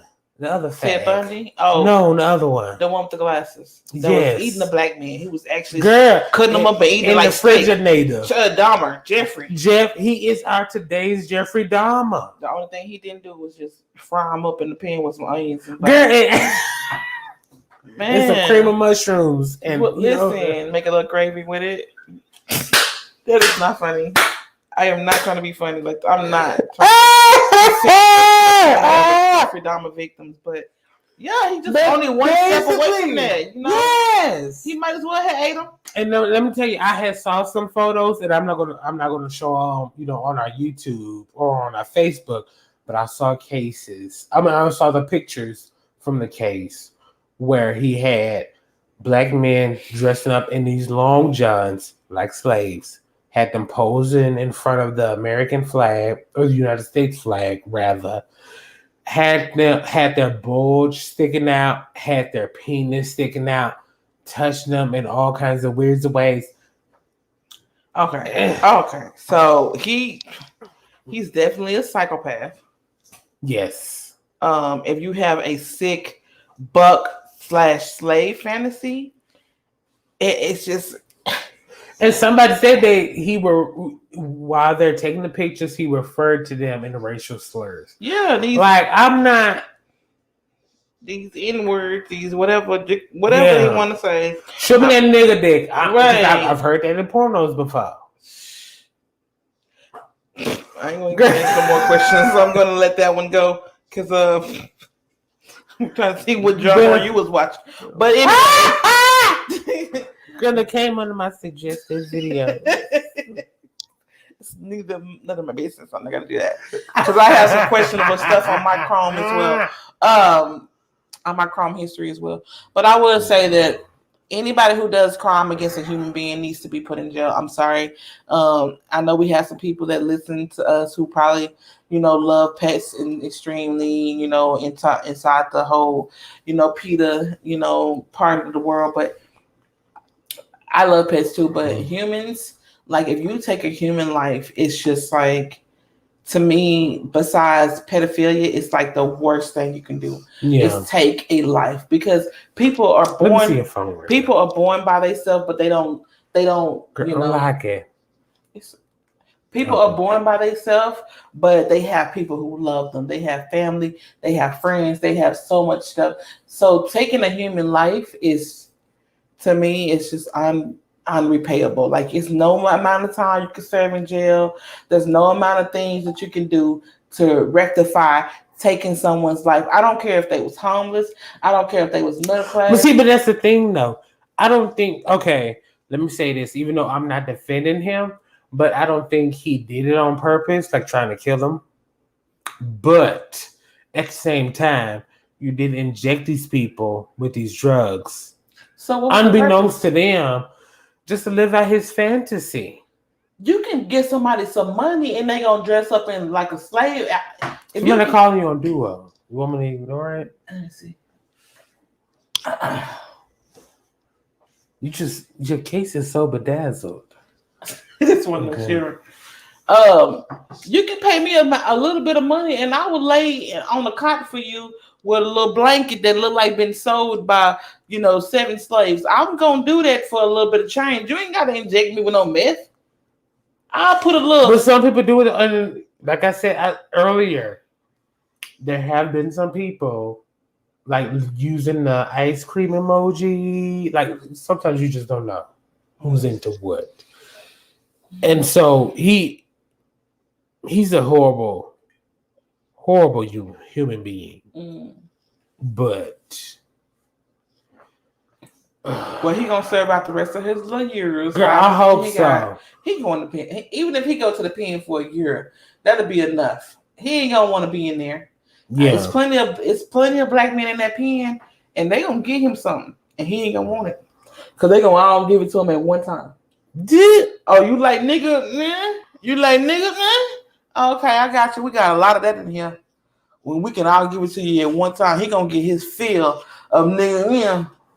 Excuse me. Any word? I'm sorry, I don't mean to be saying that word. I know we on the tube, but so y'all think gonna have it to where you can detect people in it? I don't think so. I told That's what I was trying to do. I told you. What's wrong with your phone? I don't have Facebook on my phone no more. Oh, you took it off? Yeah, I did. But it's just it's so but it lets you know what they think about black homeless people. I don't think it. It took 2 people to die and 1 person to damn near die for them to press charges. I don't think I ever will be surprised when I think about how people think about homeless people. Right. Anyway, it's getting late. Right. Okay, we got one more thing to talk about, and then we're gonna let LaPree go home because I know she's tired. She just got off work. I'm a little tired. And then I gotta pee. So let's talk about Kelly Price. You know what happened? I just heard that she was missing. That's all I heard. Well, she's found now. Yeah, I know she's found now, but that's all I heard is that she was missing. Let me see. This is the part I don't like. Okay, so go to Yahoo News. Let's scroll up a little bit. If my phone would do it. I mean, my computer. I'm sorry. Which reminds me, I'm so glad that T-Mobile came out with some Wi-Fi. We're gonna figure out how to, What you mean? No, they got Wi-Fi. Okay, so most of the show is it's from our phone, but they got Wi-Fi now. On your phone? No, from T-Mobile. T-Mobile has Wi-Fi to where it has a whole thing like a modem. And so I can connect to the Wi-Fi from that. You bought the modem? No, not yet. Oh, okay. That's what it's $50 a month. So I was like, let me finish paying off my phone and my laptop, and we'll see. Get to it but yeah, but Kelly Price. Oh my goodness. This is the part that really got me emotional. It really ain't got nothing to do with the gay stuff. With Ed Buck and all that other stuff. The gay stuff. But this Kelly Price stuff kind of. Can I have a little bit more? No, go ahead. I need to be at the You have as much as you want. Oh. So, singer Kelly Price says she was recovering from COVID and wasn't missing, and I think she's flat out lying with her fat ass. She's not fat anymore. Big and little Kelly Price is lying her ass. She's skinny off. Fat now. She's not like fat like she was when she was in a friend of mine. Yeah, Grammy nominated, yada yada yada. That's so funny. I'm surprised she ain't got a Grammy. Anywho, Kelly Price made headlines Friday when reports surfaced that she was missing in Atlanta area. Broke her silence Sunday evening with TMZ. I'm done sharing this screen already because I know exactly what the fuck happened. She was a friend of mine. Right. She went to go see Mr. Big. She was a friend. That's Shut what up. happened. Shut She up. went to go see that because she was sick of what he had did. Shut up. You Right? know, Let Mr. R. B, Kelly what go. you doing, Mr. B? What the hell is going on? What you mean was going? Oh, this is my part. Kelly's telling me that you're sleeping with another woman. Just because she sees me with her doesn't mean I'm sleeping with her. Well, if you're not sleeping with them, what the hell you doing with them? I could be just talking to him. Well, son, Or you could be just creeping with them. Son, man to man. We both know the game. Yeah, but wait a minute. Wait a minute. Let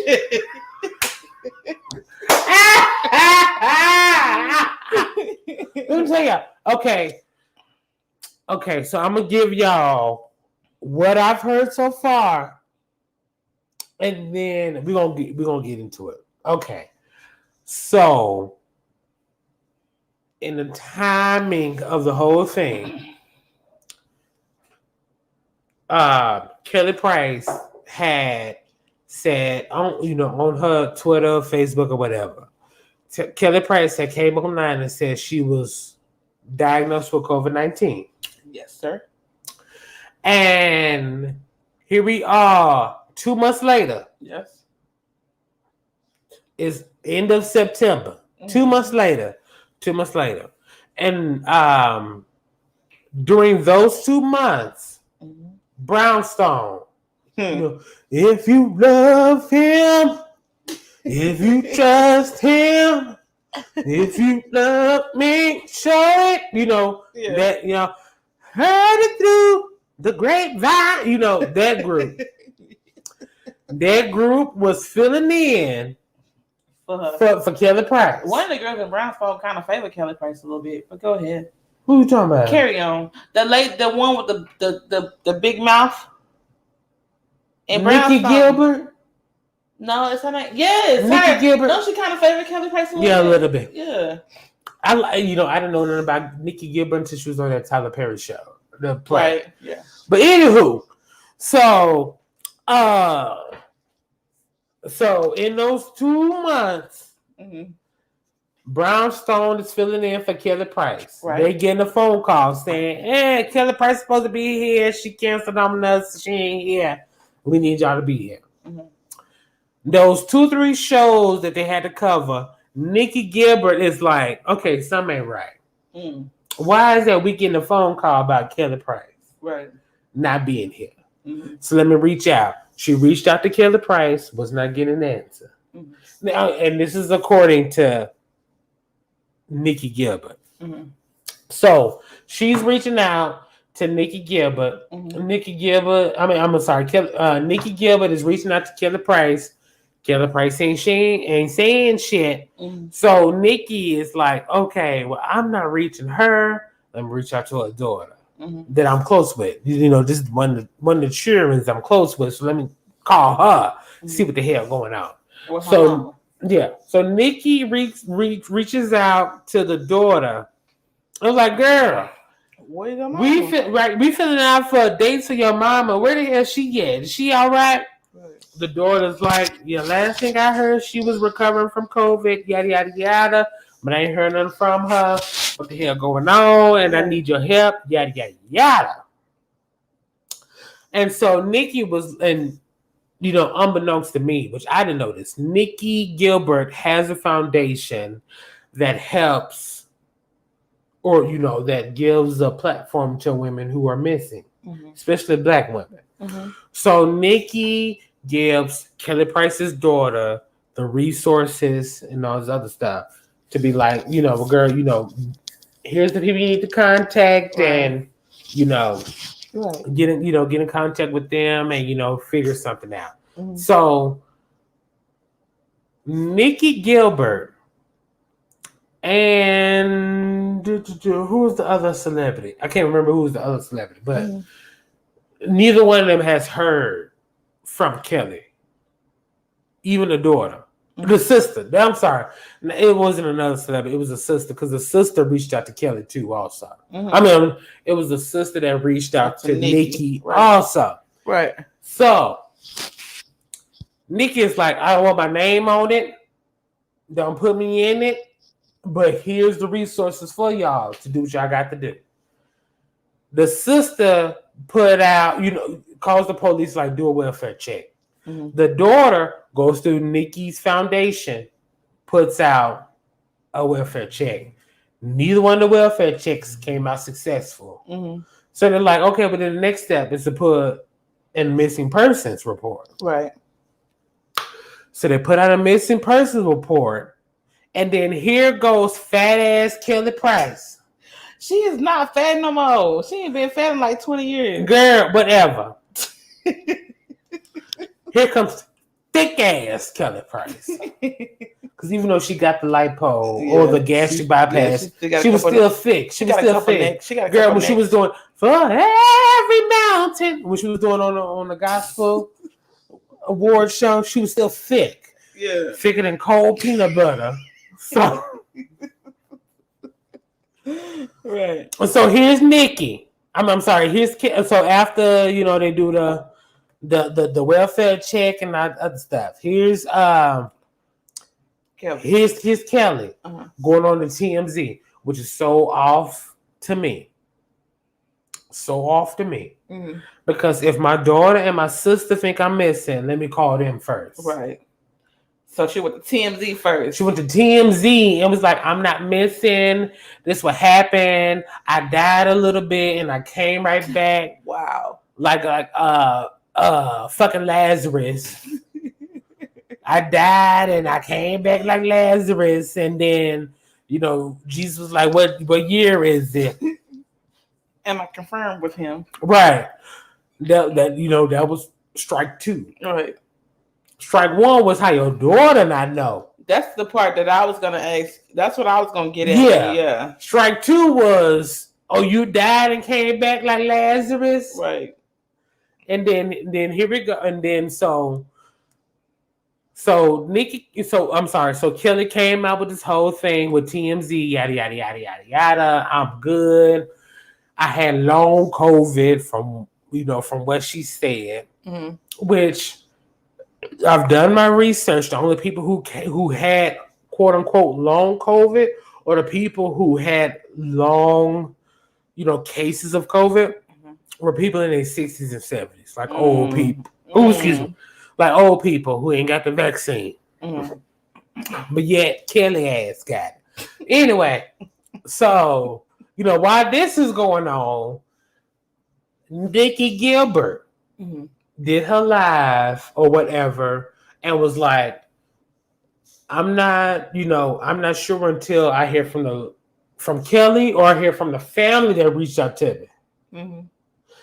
Until I know then, I'm basing it if I hear from Kelly or if I hear from the family, that's it. Right. Until I hear from them, bitch, she missing. I ain't heard from her. Right. Then here comes the brat. Here comes the brat. Ever since the brat then came out saying she was licking pussy. Yes, and then got married. Yeah, and the guy married, then let her braids down, got an afro showing, wearing coochie cut jeans and shit. Right. Ever since she came out with this shit, ever since she came out with that, all of a sudden she's just big, bad, motherfucking bold. Which, that was another strike to me. Right. Why? Because I was like, why is the brat? Oh, another strike. Okay, I got you. Why is the brat coming out saying something? Do y'all even friends? Are y'all cool? Right, like what the fuck? On social media? Exactly. And so the brat said her real family and her real friends know what's going on. Hold up. They open up a whole nother motherfucking... You tell me her daughter ain't real family? Who is the brat married to? Girl, I don't know her name. Is her name Kelly? Yeah. Her last name Price? Baby, because what I'm trying to figure out is who the hell... No, him and that body. Oh. What Brett talking about? Like, you ain't... Brett, what you talking about? Her real family and her real friends know what's going on. Baby, my name is Benny. And I ain't in it. I ain't in it. But in the words of what's his name? If it ain't about me, let's Kiki. Let's Kiki. Who's that? Zoe. Another person who's been accused of. Yeah, well, because we all part of the same community at this point. Yeah. But if it ain't about me, let's Kiki. Brad, what are you doing? Why are you in the middle of Kelly Price's shit? Right. I ain't never heard Kelly Price and the Brat in the same sentence. But and it was funny because the Brat had did the live and she made the connection. Oh, she was the backup singer of Mariah Carey. What the? Okay, because she was best friends with Mariah Carey. Yeah. She's bosom buddies with Mariah Carey. Again, let me reiterate. What they got to do with you, though? What they got to do with you, Brad? Like, who's you married to? It's Kelly. Baby, let me mind my business, because I'm going to mind the business that pays me. That's what I'm going to do. So, when Nikki came out with her live and was talking about her foundation and the show that she's been doing. She was like, if y'all want to hear more, she was, just doing her thing, which I didn't find no problem with. Right. But it was when the Brat had came on, it was like... That's puzzling to me. Why the Brat has to say something? Yes, because have you ever heard... Never! Besides the Mariah Carey connection? Never! Have you... Never connected. Right. First of all, I ain't never heard of the Brat being around anybody that's brown skinned. I'm not trying to be funny, but I'm just saying. Stupid. I'm just saying. Ain't none of my business. But I just don't get that connection. No. Or even if even if the connection was there, it's like, why even say anything? Why are you so mad? To call, like you was trying to say before I rudely interrupted. Her daughter, somebody that came out of her body, is not her real family. Yeah. And you know what? I'm glad you brought that up. Let's go ahead and just touch on that.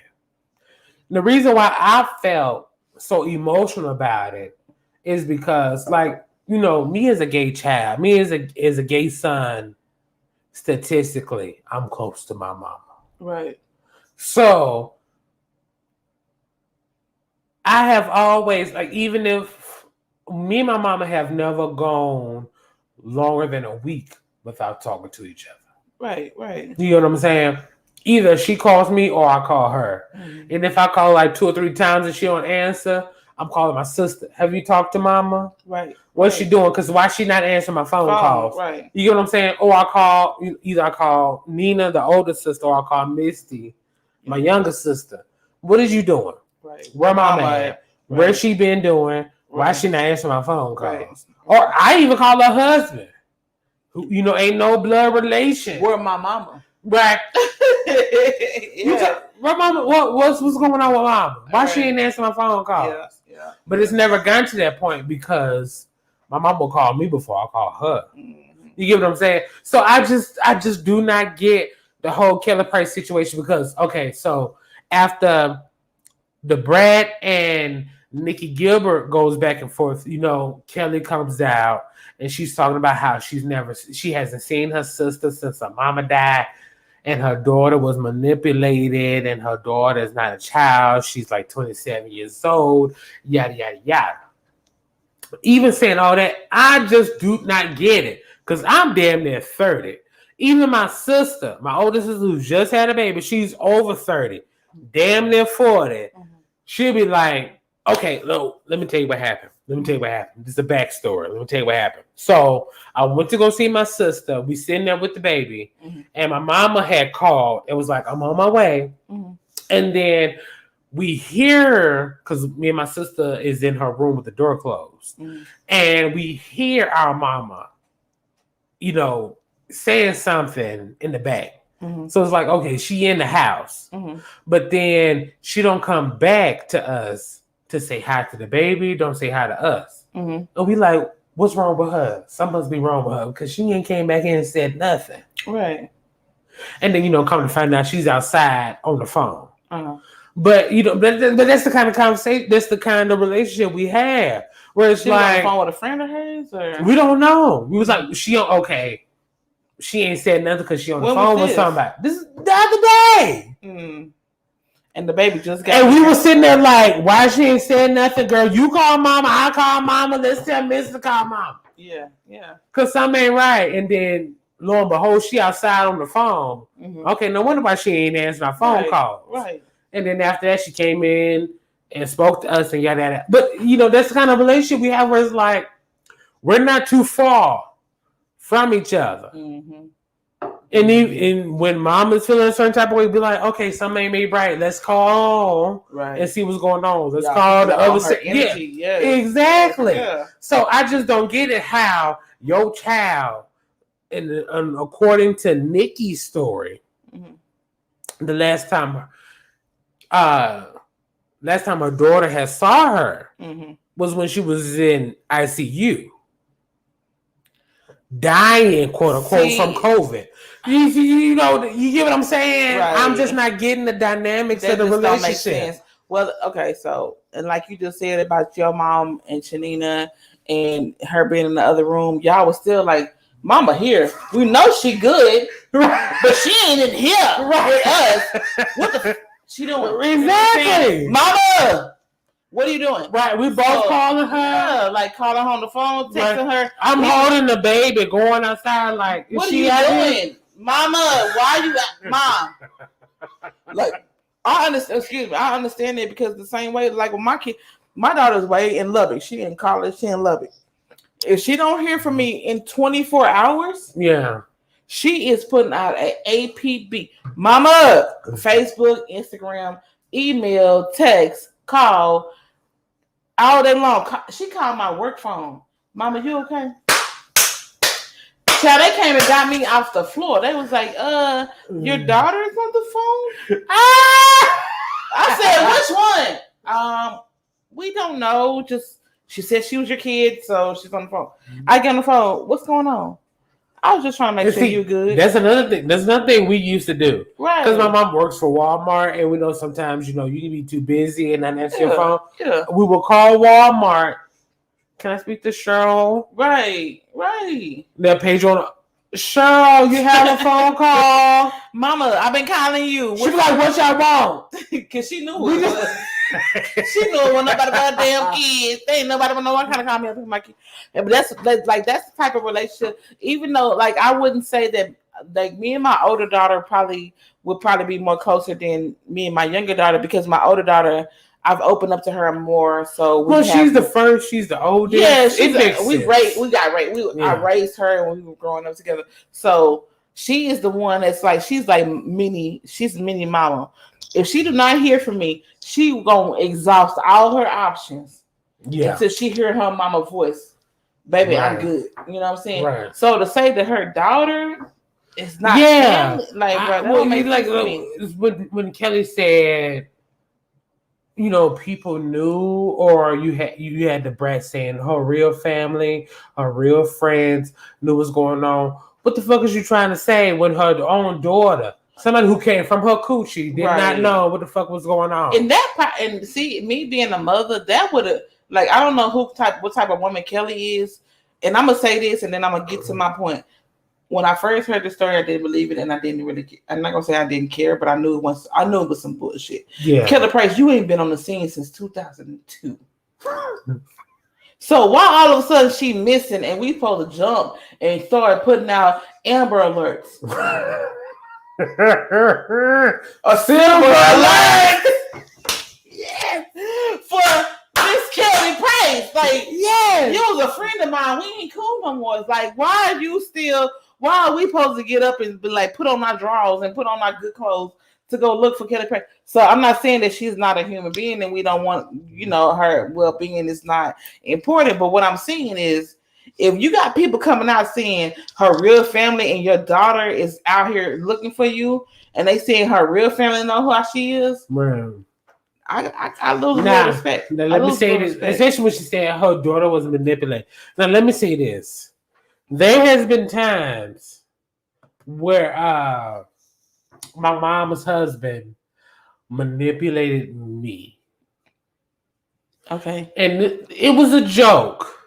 It was a joke, but at the time, I didn't take it as a joke. What you mean? So, I was calling my mom. I was at her house. Nobody was there but my youngest, but Misty. Mm-hmm. And then I'm calling my mom and she's not answering. So I called the husband. Like, what's going on? He's like, oh, your mom was in the hospital. And da da da da. I dialed one number and all the phones rang. Right. Like I called my sister, my younger sister, my older sister was like, we need to go to the hospital. Something ain't right with mama. You know, da, da, da, da, da. And then here's my mama walking in through the door. I'm just like, why would y'all do this to me? Why did I do that? It was a prank. It was a prank, but I was like, don't play with me like that. Mm-hmm. Because I'm serious about my mama. Do not play with me like that. I was crying. I was like, oh my God, you all right? Don't play. She was like, he was just playing a joke on you. Don't play with me like that. Do not do that. Do not play with me like that. Right. So I just don't see how the daughter was manipulated by the sister who you have not seen since your mama passed. But to me, that alone is enough. Confuses me. Right. So I have a brother and a sister that I have not seen maybe a year. Mm-hmm. But we don't play like that. Right. Not about our It's right. To me, that's one of the things. Like, even though I got my ways about my mama and how I feel about my mama. Mm-hmm. That's between me and her. But I just would not joke about that. I just would not joke about that. Right. Like, who the hell jokes? And then not only joke, but just be easily manipulated. Right. And I feel the same way. Like, I'm not extremely close to my mother, and you know that story. I've told you plenty of times. But if my brother, and I got two brothers on my mama's side, an older brother and a younger brother, if one of them called me and was like, something wrong with mama, please believe it. Yeah. Let me take these goddamn microphones off. You know what I'm saying? It's a wrap. I don't care what I'm doing. Work, school, home, kids, fucking, pick and struggle. I could be right in the middle of getting. I'm finna go. My mama needs something to eat. You know what I'm saying? So I don't understand how you can be like, my daughter's manipulative.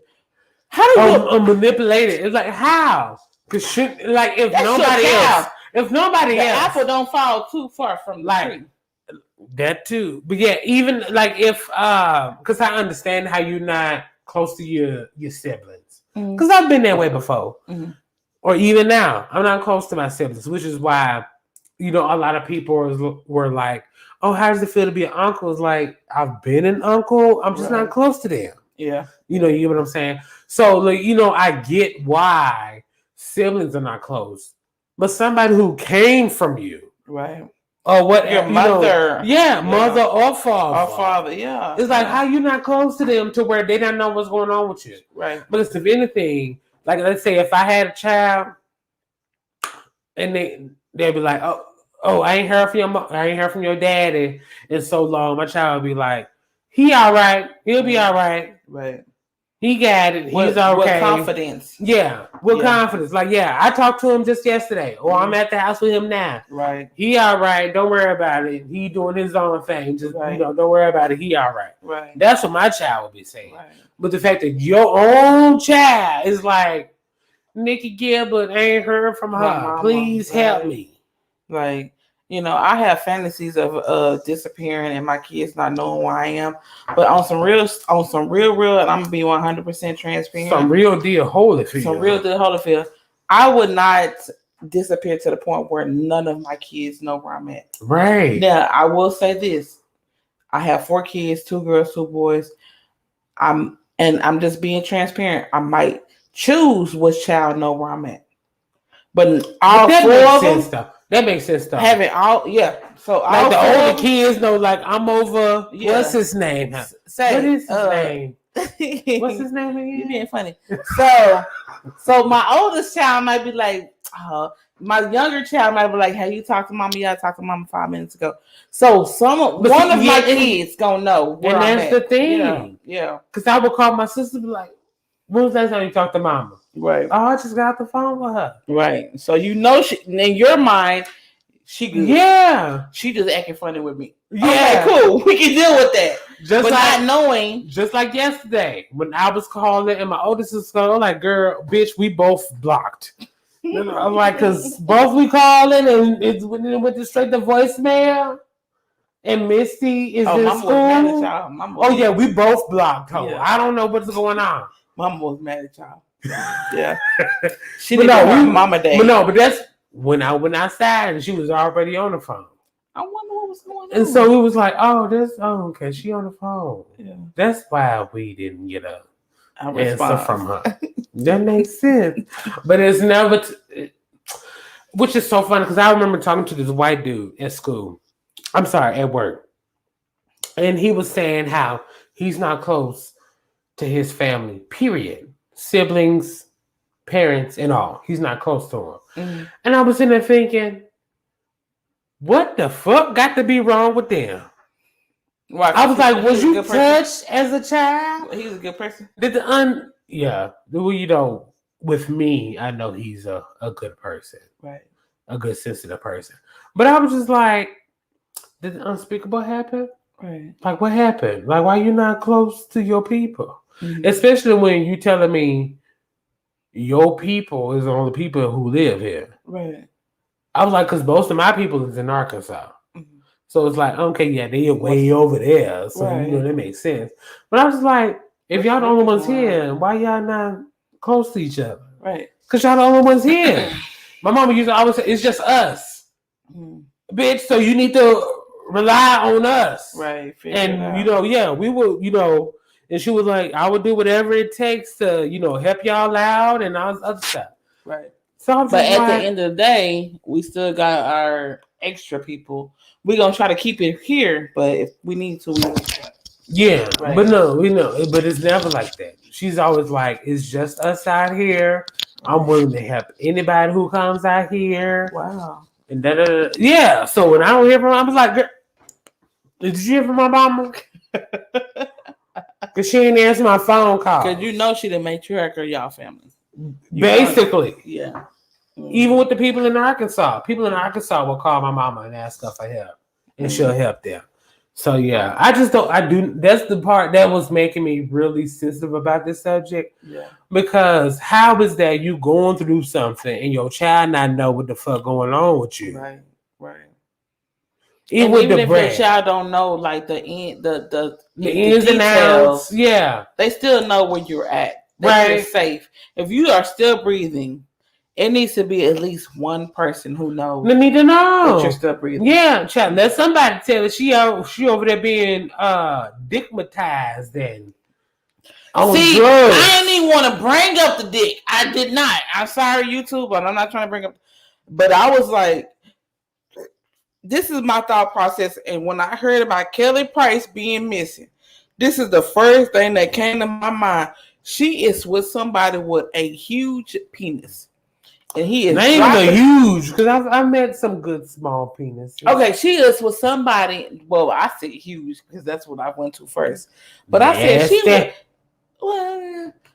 she was somebody with a penis that is dropping in her every time she wants to, it's dropping in her the right way.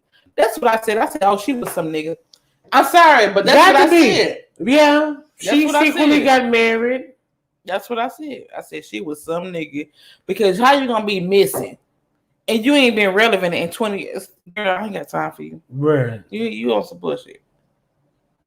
I just do not get it. And it's fun, even though because my mom was one of the ones that secretly got married in front of Justice of the Peace and nobody was there. Mm-hmm. I'm like, oh, y'all got married. Well, she's in a group chat. That's how I knew. Are we married, y'all?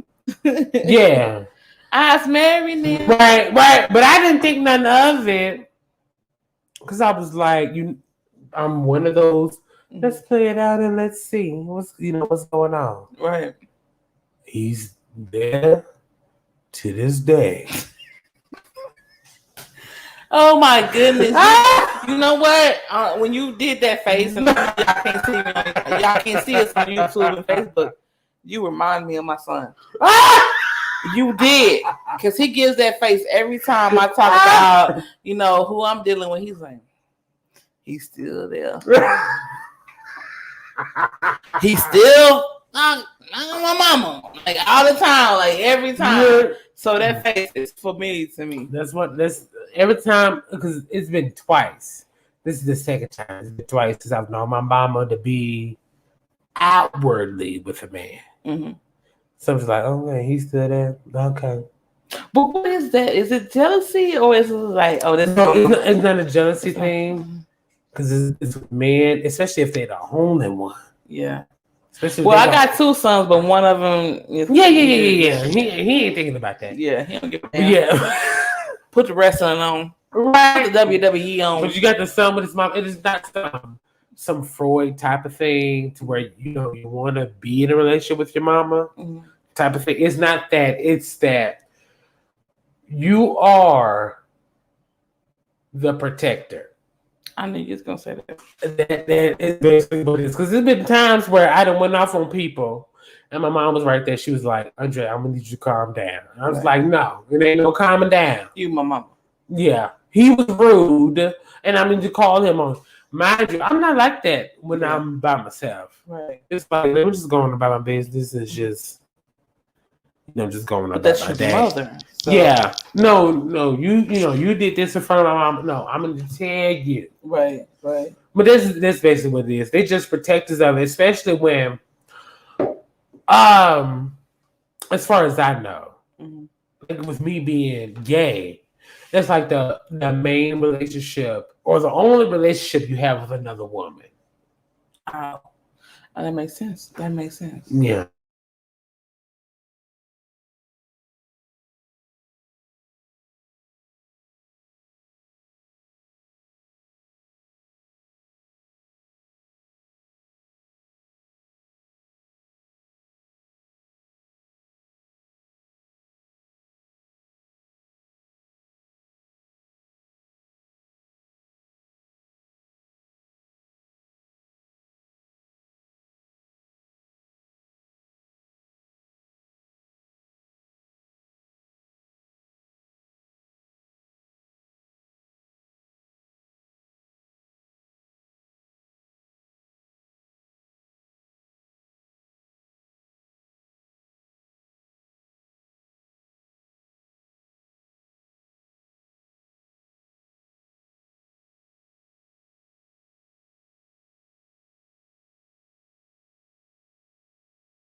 Okay, we're back on YouTube and we're back on Facebook.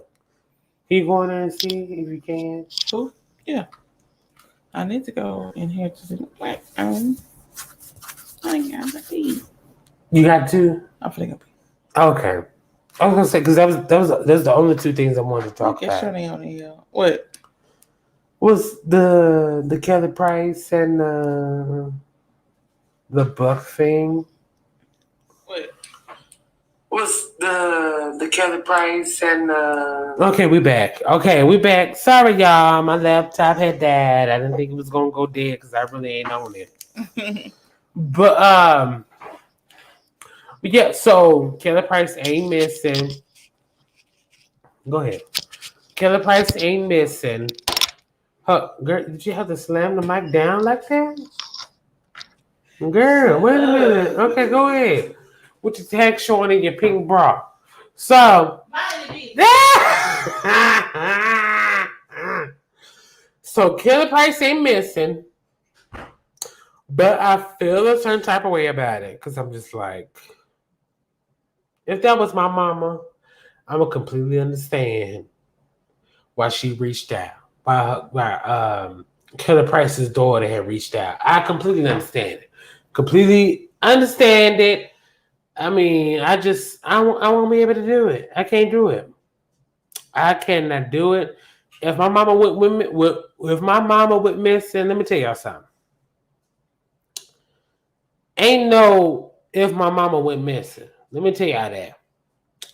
Won't be if my mama went missing. It will be Andre charged. That's what it will be. Andre Jackson charged with a murder. Charged with assault. Charged with something. Because that's how it would turn out. That's all it would be. Okay? I cannot. No. When we know Andre's mama found missing, no. Just like that little white girl. Oh, speaking of white people, it was something else I wanted to talk to y'all about. It was about New York and their COVID thing. So let me find this. New York. So it was this girl. So y'all know Cuomo has stepped down, right? Mm-hmm. But I find it so weird. You got to go? Okay. No, you finish it. No, but if you're going Finish it. Okay. So we're gonna save the COVID thing for next week. No, finish it. It's okay.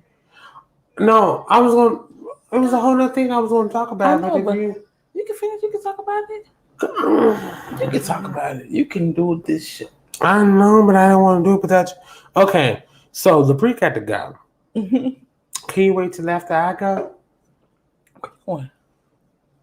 Okay. I can wait. You can do the call to action thing. What's that?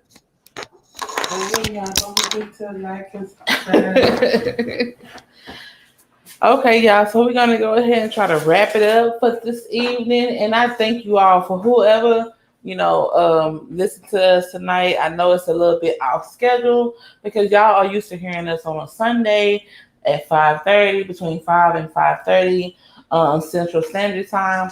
But tonight we had to come to y'all on a Wednesday at a little bit different time than we usually come. So I do want to say thank you so much to the people who are listening to us tonight because it was a change in schedule and y'all did not know. Y'all just was like, oh, pick a struggle on. Let me listen to my people. So I just want to say thank y'all. The only reason I gotta skedaddle is because I gotta get to the kids. I gotta get dinner popping. It's a little late, so I'm gonna try to get some food real quick for them. But I do want to say thank y'all so much for tuning in. Thank y'all for liking and sharing and comment. Thank y'all for going on YouTube and supporting our channel, supporting what we're doing. I know this is so moving, but we are going to get to what we need to get to. We love y'all and we thank y'all. If y'all have any, things that y'all want us to talk to, please email us. We always open to suggestions. We don't have any, things that we are scared to talk about. So if y'all got anything that y'all want to suggest that we talk about, y'all got some cases that y'all want us to, to hit on, just let us know. Email us, send us a direct message. We on YouTube, we on Instagram, we on Facebook. Just reach out to us on either our personal page or on the Pick a Struggle page. Either way, we'll see your comments, we'll see whatever you put on there, and we'll reach back out and we'll either put that into what we're trying to do. So we're gonna go ahead and wrap it up for this evening. We do love y'all. We thank y'all so much for tuning in to Pick and Struggle. I'm gonna let Dre take over from here, and we'll talk to y'all soon. LaPree got to go. You okay? Go ahead and burp. Blah. Down online. I can't do that. Yeah, I was gonna wrap it up, but I was just gonna talk about one more thing before we go. I wanted to talk about the Cuomo thing because this is just interesting, very interesting. Interesting. It was about the governor Andrew Cuomo, resigning, and yet they have a new governor in New York and how she's mandating vaccines. And then she goes on and say vaccines came from God. Wow. And so if you're against getting the vaccine, you're against God and what he's trying to do. Wow. You know what? I'm gonna say this real quick before I leave. I watched Eddie Griffin last night. I was taking my Eddie Griffin. What happened? What? Let me tell you. Watch him where? I was watching him on YouTube. Oh, okay. And he was talking about how there is a new war.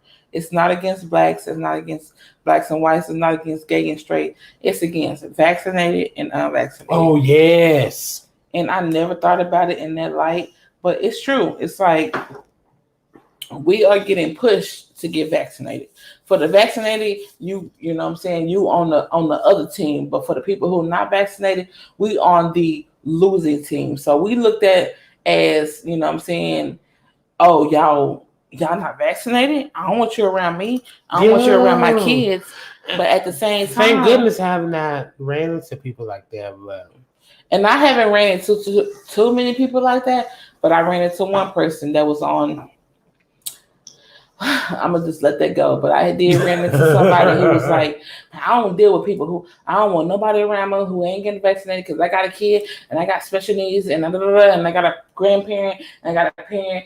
And it's like, baby, I got the same situation going. I got a child in my house right now who is special needs, who cannot, do for himself. But at the same time, I still have to make sure that I'm good, so I can take care of him. So it's a whole new ball game out there. So, you know what I'm saying? So the whole vaccinated and unvaccinated, conversation, we just gotta make sure that we taking care of ourselves for our beliefs and what we want to do for ourselves. That's what we need to do. Yeah. Like we would never advocate people. If you want to get it, if you don't want to get it, we understand it. And that's it. That's totally it. But it's some stuff going on. Like a whole scam, a whole scandal, a whole Olivia Pope kind of thing going on. We finna get into it. Right. So you finna let LaPree go.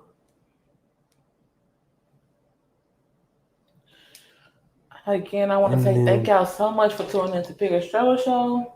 Dre's gonna take it from here. We're gonna get a schedule for y'all so y'all know exactly when to tune in, exactly when to log into your Facebook or your Instagram or your YouTube, so that we'll know whenever. So y'all know whenever we online. We will start picking up the Motivation Mondays again. I do believe that it's Dre's turn to do Motivation Monday. So this coming up Monday, you look for Dre to do Motivation Monday because it's his turn. I did it last time. I don't remember you doing it last time. I did it 2 weeks ago. Was it my turn? Is it my turn? You did it 2 weeks ago? I feel like I did. Is it not my turn? I don't know. I can't remember, but yeah. We'll go with that. We'll go with it's my turn. Okay. So yeah, y'all please tune in to Motivation Monday on YouTube. I mean, right now we just on Facebook with the Motivational Monday. Once we start getting that up and rolling, we'll start being on YouTube and other platforms. But thank y'all so much for tuning in to Pick a Struggle. I love y'all. Thank y'all for listening to us, and we'll be back whenever we get our schedule situated. But Right. we do now it's catch it live when we live. when y'all see us online, just click. Okay? And listen. But we love y'all. Thank y'all for y'all support. Y'all like, y'all share, and y'all comments. Please have a good night and a good rest of y'all week. Thank you. All right, so the pre finna head up out of here. And then we finna I'm gonna get into this Cuomo thing because it's a whole conspiracy according to me and according to my cousin. We finna go. What happened? Somebody died? Just gonna go home. Yeah. All right. Right. I gotta get up in the morning too. I gotta go get my groceries. There was one thing I wanted to talk about. Was how I've been ordering my groceries online. Y'all hold on, give me a second, because I just re-downloaded Facebook on my damn page. So I'm finna share it. I'll see you later, girl. Go ahead. Take as many as you want. You so stupid. All right. I'll see you later. Right, I need to figure out what I'm gonna eat later. No. Bye. Bye. See you later. Y'all give me a minute. You know, Facebook done fucked up because I'm able to tag as many people as I can. So I'm tagging anybody I know.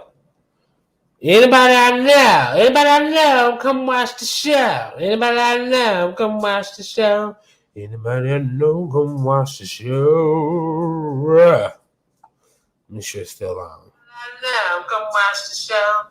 Anybody I know, come watch the show. Okay. All right. Anybody I know, come watch the show. We finna talk about some stuff. All right, so LaPree is gone. We've been on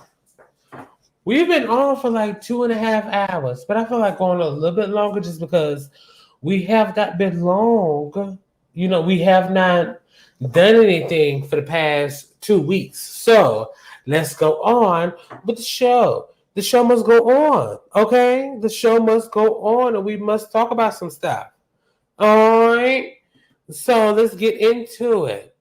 We got, hey Loretta, saying hey, saying hello, my friend. Hey, Loretta, how you been doing? What you been going through? What you been doing? How you been? And then just in case you know, stuff goes haywire on here, we still have it recorded so that, you know, people can come back and come see it. So, hey, Loretta, thank you for tuning in. Thank you for watching. Kind of hey, you ain't been catching on this whole time because we've been talking about some serious stuff on here. But let's get into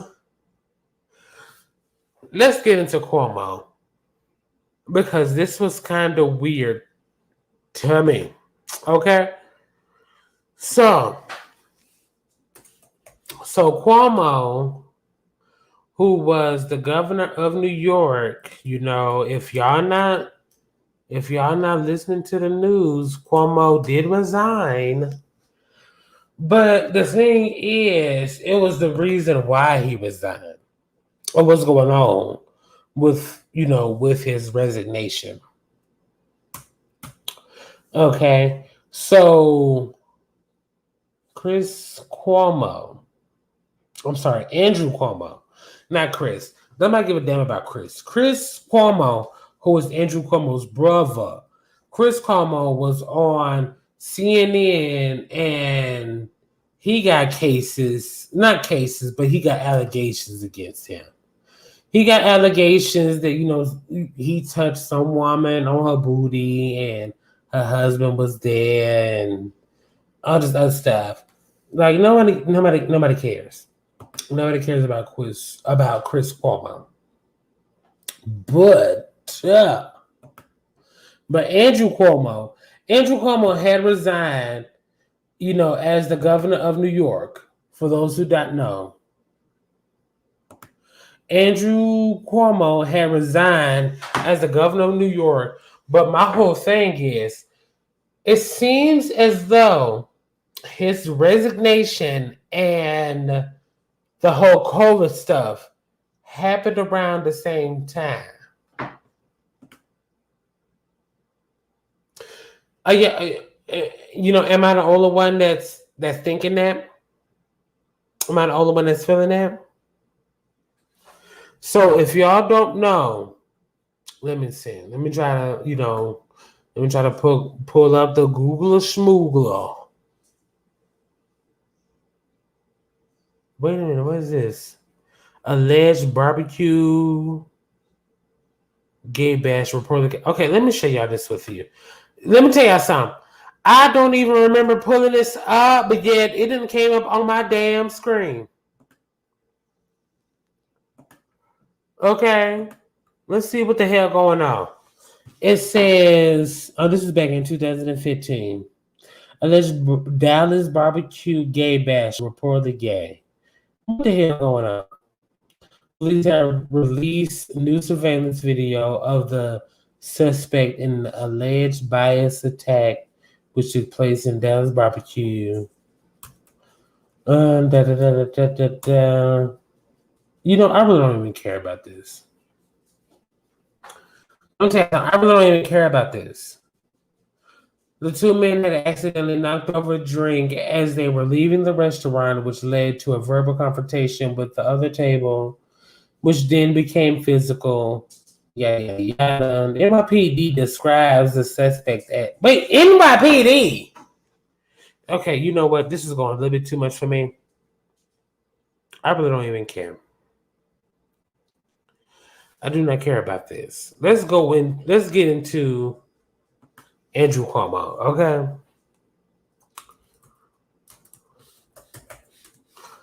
Let's get into Andrew Cuomo.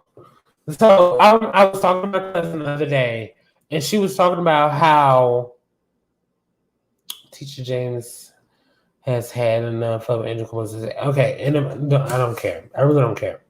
So my cousin was talking about how Cuomo, when it came out, how he felt about COVID-19 and his thoughts on the vaccinations, all the other stuff. That's when the sexual allegations came out, which is it's kind of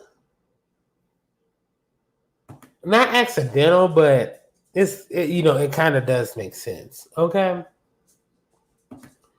So,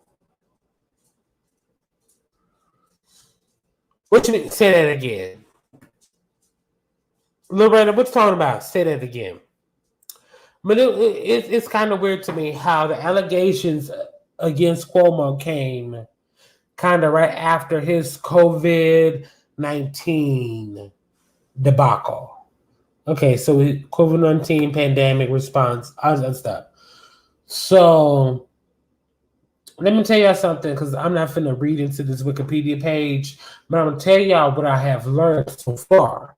So Andrew Cuomo had this whole thing about, he had this whole debacle about how he was undercounting the COVID deaths with the old people, basically.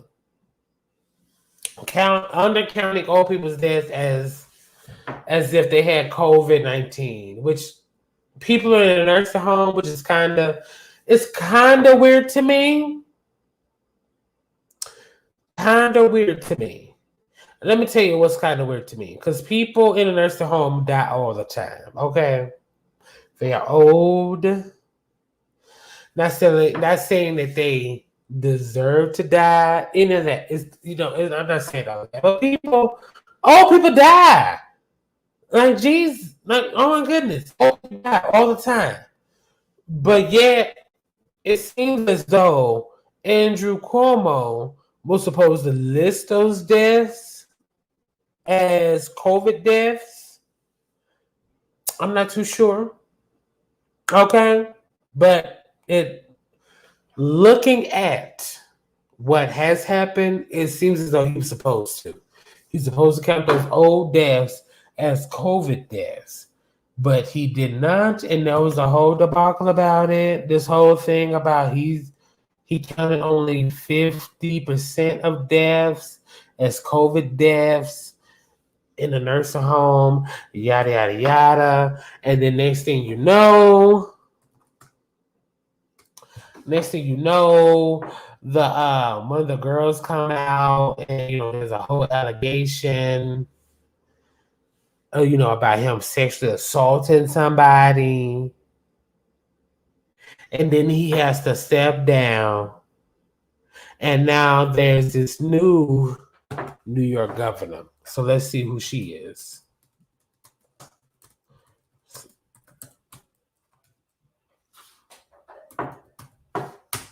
It's a whole New York governor, Kathy Hochul.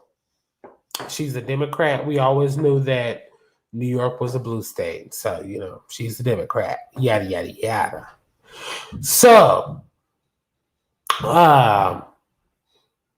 Kathy is the new governor of New York. But here's the thing. Here's the thing with Kathy that I'm not liking. I'm not understanding. I can't wrap my head around it. Is how Kathy is wearing this damn vaccination necklace. Let's see. Is this one of the pictures? Hold on. Let me see. She looked like Pelosi. She looks just as old as Pelosi, child. But let's see if this is one of the pictures. Ooh. Hold on. Okay, no, this ain't one of the pictures. Let me see. And I saw it earlier today. Kathy Hochul vaccine necklace. Oop, I put a W on goddamn necklace. Okay, let's see. Oh, there it is right there. Give it a second. Y'all know I'm on T-Mobile hotspot. There it is.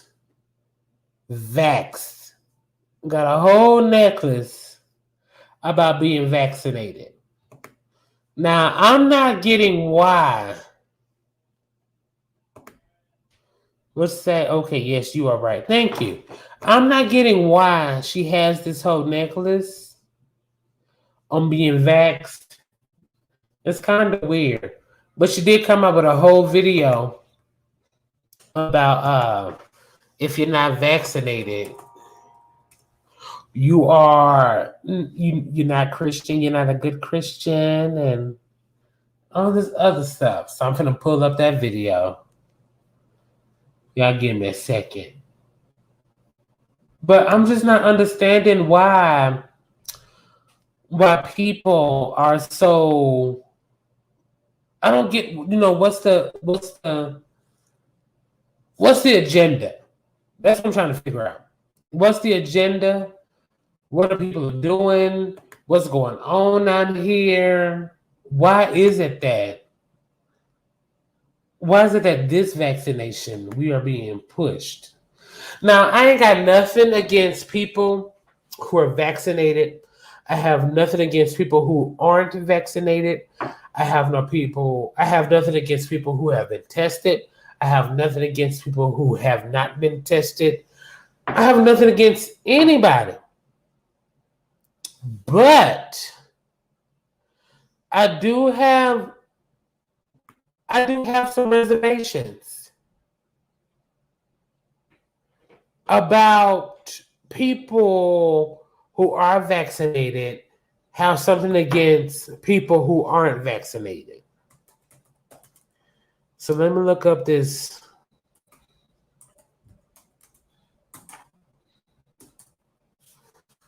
Let me look up this video. Let me see if I can find it. Because it's just so weird to me.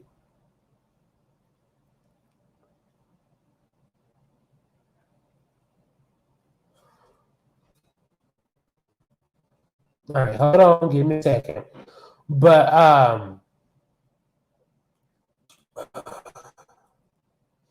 gosh, I hope I can find the right video. But I just have something against people who are just so they feel so entitled about the vaccine. Let's see if this is it. Hold on. Hold on. It's only 2 minutes long. Give me a second. Ooh. Goddamn ads. Skip it.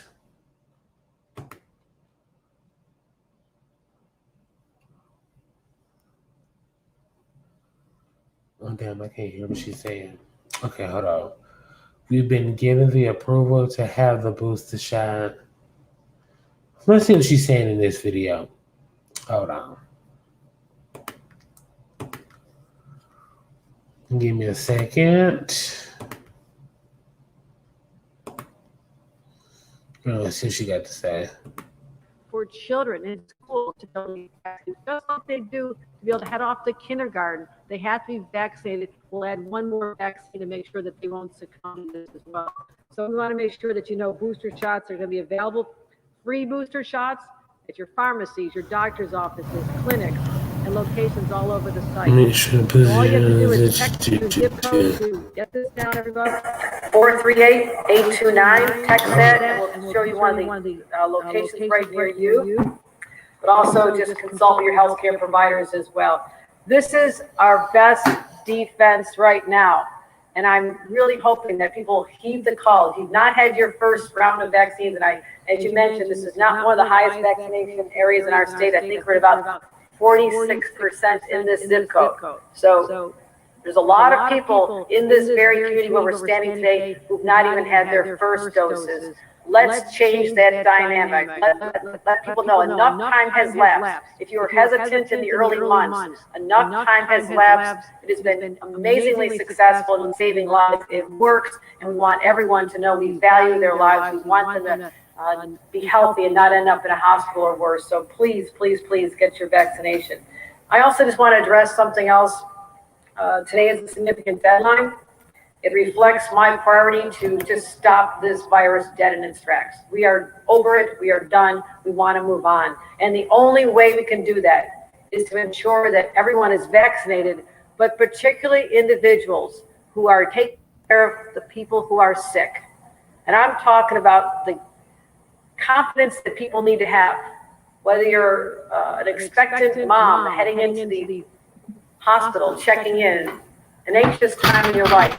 You need to be assured that the person taking care of you is not going to give COVID to you or your newborn. Can't we just say that that is a basic right that everyone has to know that they'll be safe when they enter a healthcare facility?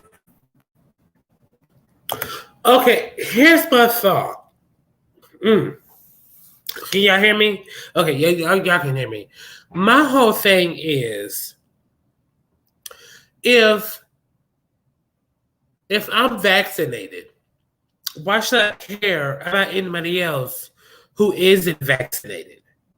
If I am vaccinated, why should I care if someone who's not wearing a mask or if someone else isn't vaccinated? Because I should be protected by the vaccination. So why should I care? Loretta said, okay, let me see. Somebody said, yes, I have friends that work in the state of New Jersey and they have to be vaccinated or they could not work. This is just weird to me. This is so weird to me. This is so weird to me. If I am vaccinated, or even if I'm wearing my mask, okay, so let me say, just in case there's any confusion out there, I am somebody who is not vaccinated.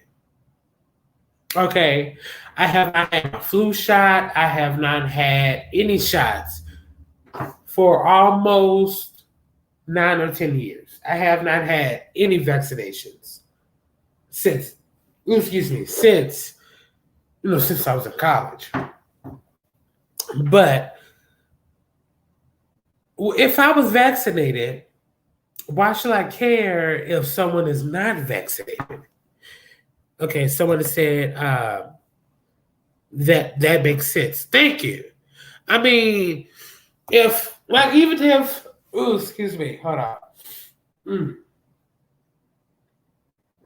Even if I'm wearing a mask, for somebody who's like me that won't get vaccinated, and the only reason I won't get vaccinated is because I don't want to be. Distrust in the government really doesn't play a part in it, or anything. Nothing really is playing a part of me not wanting to get vaccinated. I just don't want to get vaccinated because I don't want to be vaccinated. Because I'm grown and gone, and I'm glad about it. Like, I am out of my mother's house. I'm up under the government's control when it comes to vaccines. Like, when I was a kid, yeah, you got to get flu. You got to get the flu vaccine. You got to get this vaccine. You got to do this and that. That was out of my control. I didn't have anything to do with that.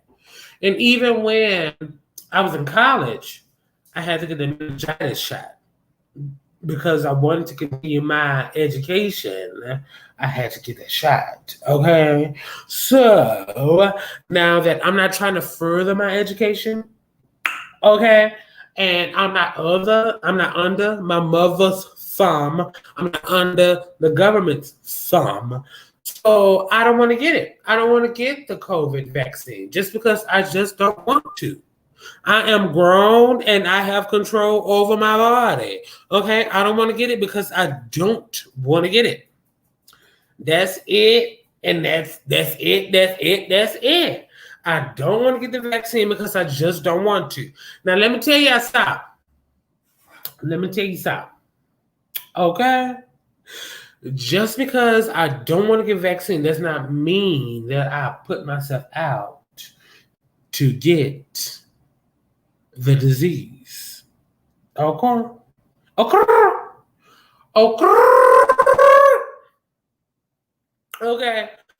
Just because I'm, don't want to get vaccinated does not mean I'm out and about, hanging all that. Don't give a damn what they talking about. No, I am not one of those people. Okay?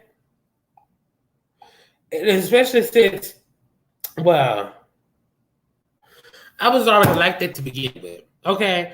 I really didn't like being around a whole lot of people. That was me already. But since my sister done had a baby and I'm planning on being around that baby a whole lot of damn times, I'll be at work with my mask on and far away from people. And then when I get home, it's just me and Jazz. It's just me and my dog. That's it. It's just us. Just me, LaPree, and nobody else. It's just us. I don't want to be around other people. Mind you, I was already like that before. What you say? Right, I feel you the same way. Right. I did not like to be around other people. And then, let me tell you something. Okay? When we were shut down and not going no damn well, I was loving it. Okay? I was not getting depressed because I couldn't go nowhere. I was not feeling a certain type of way because we was all quarantined. I wasn't feeling no damn type of way. I was up and then I will watch my TV, and then I'll go right back to bed. Did not give a damn. But now we're open because Texas is a red state. They're Republicans. There's a whole bunch of good boys out there, and it's Republicans feel a certain type of way about the vaccine, and Republicans feel a certain type of way about this and that and the third. Most of our businesses are open. So most of our state is open. And so that'll mean squat diddly nothing to me. Okay? I'll be up, but I won't be out. Let me tell you that. I will not be outside. Bitch, I order from Uber Eats until the day I die. Nope, even my groceries. I just started ordering my groceries so that I just won't have to be inside the stuff. Because there's too much going on out here. All these damn variants out here. Alpha, Omega, Delta. Girl, no. It's too many variants going on out here. And I will not be caught outside. I will not be caught dead outside. Chasing the variants and chasing good markdown at Kroger's. No, ma'am, I will not. No, ma'am, I will not. No, so I will order my groceries. Had them white people, it's because it's all white people. Had them white people put them groceries in my trunk. Bitch, I feel privileged. Let me tell you something. Bitch, I feel privileged. I will not have them. Oh, no. The white people, I'm like, don't touch me. Where your mask at? No, don't touch me. Okay, because my whole thing is, if you're not going to get the vaccine, at least wear a mask. Be careful out there. You get what I'm saying? Be careful out there. But let me tell you something. When I'm out there, nope, you ain't got no mask on. Get away from me. Back up. Give me 50 feet. I will give you 20, but your breath is killing me. Literally. Back up off me. So, okay. I done run on a little bit too much. So let's get into what else did she talk about? What else did she say? Let's see. Or you have your elderly parents or grandparents in a nursing home, that they will not get sick because of someone who's charged with their care. We're talking about just common sense here, my friends. And think about another person who's in a car accident, and maybe they're getting chemo treatments on the side, and they're just immunocompromised. They have a right to be treated by someone who will not make them get sicker. So please help us get the message. My job number one in this state is to keep people safe. Clear, simple. There's no way to cloud that. There's no gray area. I need to keep people in the state safe. And we'll be nation leading with our mandate, which strikes at midnight tonight, when everyone is expected in the hospital in the state of New York or a healthcare facility to have been vaccinated. I believe that California is going to follow suit in a couple of weeks. And the president's guidance goes into effect in late October. But we are hit the first, we're hit the hardest, and I want to be the first to say we're over this. And so I'm calling on all the healthcare workers. First of all, those of you who've been vaccinated, I thank you from the bottom of my heart. Okay, she just lied right then and there. She's a whole goddamn lie. A whole goddamn lie. A whole lie. A whole lie. Not even half a lie, a quarter of a lie, 3/4 of a quarter of a lie. She a whole damn lie. Let me tell you something. If she was so goddamn thankful, New York would not be firing healthcare workers. Bitch, let me pull this up. Hold on. Bitch, if I can type right, healthcare workers.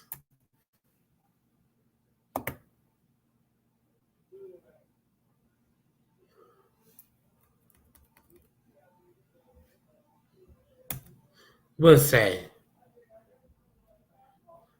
Hold on. If she was so goddamn thankful, healthcare workers would not be forced to get the goddamn vaccine. Hey, Nina. Hey, girl. That's my sister, y'all. She just had a baby. And we thankful for that. Praise God. Praise the Lord. Money do it. But yeah, okay. Nina, we already talked about you, girl. You should have been here earlier. So let's get into it. So it said healthcare workers still refuse the vaccine despite New York's mandate. So New York, let's click on this. She's about to be dropped from her nursing program because of New York's vaccine mandate. She still won't get the shot. She won't get the bang, bang, bang, bang, in your arm, bang, bang. New York's COVID vaccination mandate went into effect on Monday. Bitch, that was the day before yesterday, requiring hospital and nursing home healthcare workers to have received their first shot. Let me tell you something. If she was so goddamn thankful, what's she say?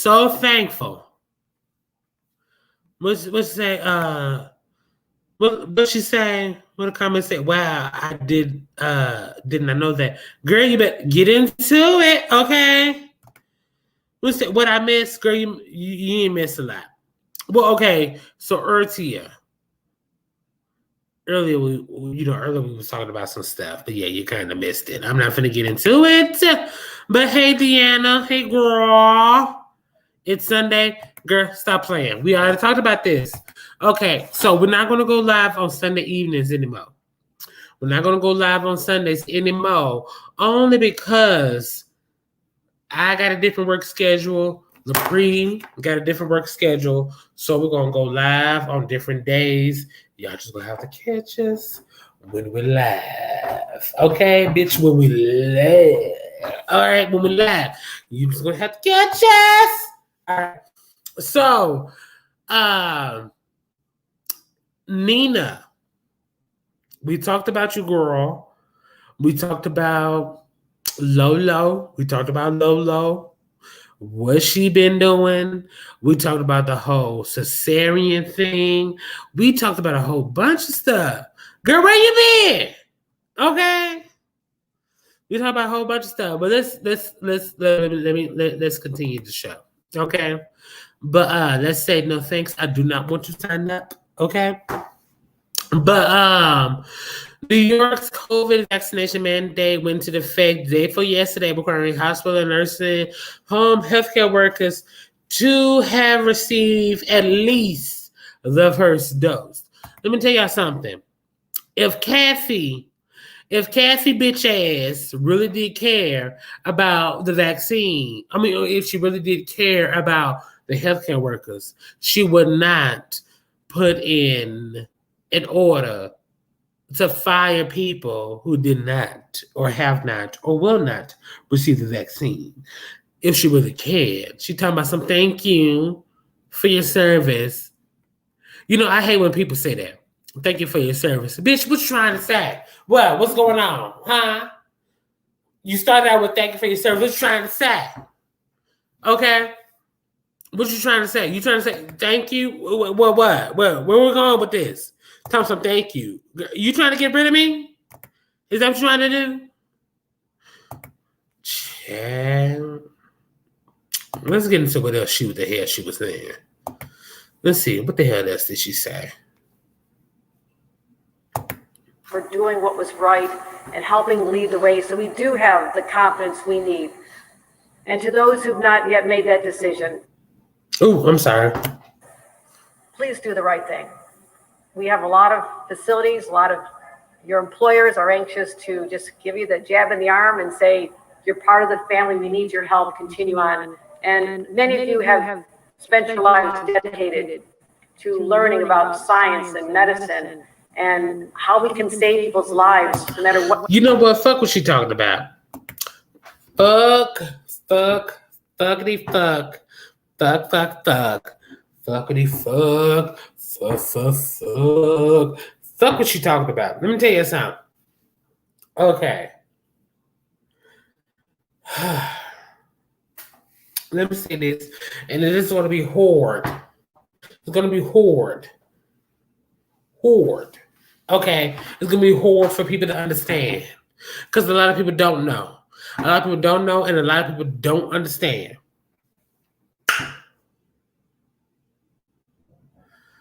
COVID is not. Okay, hold on. Let me start over. I think I just started off wrong.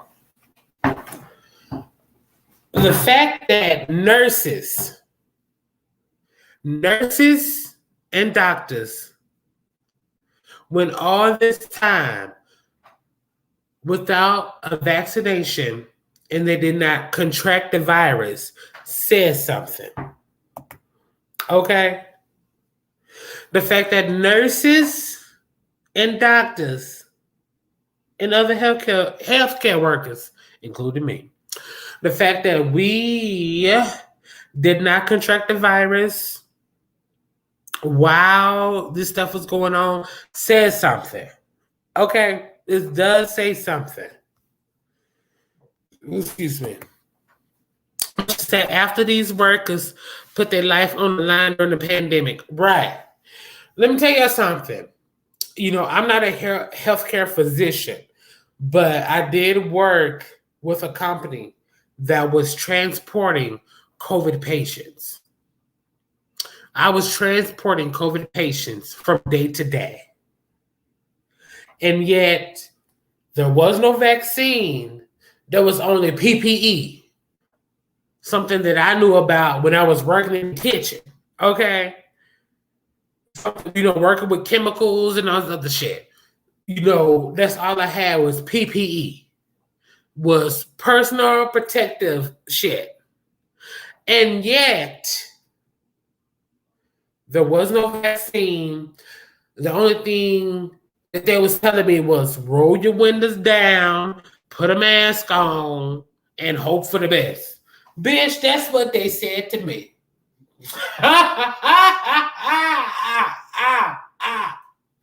Put a mask on, roll down your windows, and hope for the best. That's what they told me. But I was constantly dealing with people who either had COVID, have COVID. That was it. You know, either they had it or they did have it. When it came to dealing with them, we didn't have a vaccination at the time. And now they got a vaccine for free or whatever. They talking about you need to get it or you're fired. I'm so glad I left that damn job. I am so glad I left that damn job. Cause you're not. No, you're not. You're not finna do this. You're not finna do this to me. You're not finna tell me get a vaccine or be fired. When at first, when there was no vaccine, it was just hope for the best. And I knew some people who was doing the most. Okay, I knew some people who was doing the absolute most. I knew some people who, like, if their partner, when I say partner because that's gay or straight, they had a partner who was working in healthcare. They was like, bitch, you stand outside, take your clothes off, and I'm gonna wash them, and then you go straight to the bathroom and take a shower. You get what I'm saying? Do you understand what I'm saying? This is what normal people had to go through. This is what normal people had to go through. People had to tell their loved ones, oh, you been at work all day and you had to deal with COVID people? Yeah, bitch, stand outside, stand out in the garage, take your clothes off, and I'm going to put them in the washer and start washing them, and then your ass run into the shower with some hot water. As soon as you get out, Soon as you come home from work, host, get in the shower and take clothes off. Let's watch. This is what normal people had to go through. Normal people had to do this type of stuff. You shouldn't even have to do that type of stuff. But normal people is going through this type of bullshit because there was no vaccine. People was putting their life on the line. And now the people who was putting their life on the line, now you want to condemn them for not taking a jab in their arm? Get out of here. Get out of here right now. Not now, but right now. Get out of here. People was doing the best that they could to roll with the punches with this bullshit that y'all concocted up in the laboratory. Okay? Girl, let's finish getting to the video. What the fuck else she had to say? Because I'm mad. What the illness is. We know this has been tough. We know this has been a hard decision, but we really do hope that you'll come around to that decision to help us make sure that we can do everything we can in our power. And that's what I'm using is the full power of the state of New York to ensure that we do everything to protect people. And again, this is simple common sense. We all know what common sense means. It's just doing the right. Use a goddamn lie. This ain't common sense. This is not common sense. Stop telling the people that. This is not common sense. Let me tell y'all something. This is the part I'm not liking. This is the part I am not liking. People put their lives on the line because they love what they do. And now they're like, oh, you need to get the vaccine or you just out. Bitch, I was sitting here working when there was no damn vaccine. And now, because there are some healthcare workers, including me, there was some healthcare workers who did not get the vaccine because, it was not available. They put their lives on the line. And there was people who have or had COVID. And now, they never had it, never gotten it. Now you're talking about okay, I'm going to need you to get this vaccine. No. That is not how shit works. You're not finna threaten my job just because. You're talking about some common sense. No, ho. You know what? Let me tell y'all something. This is another thing. Let me go off on a tangent right quick.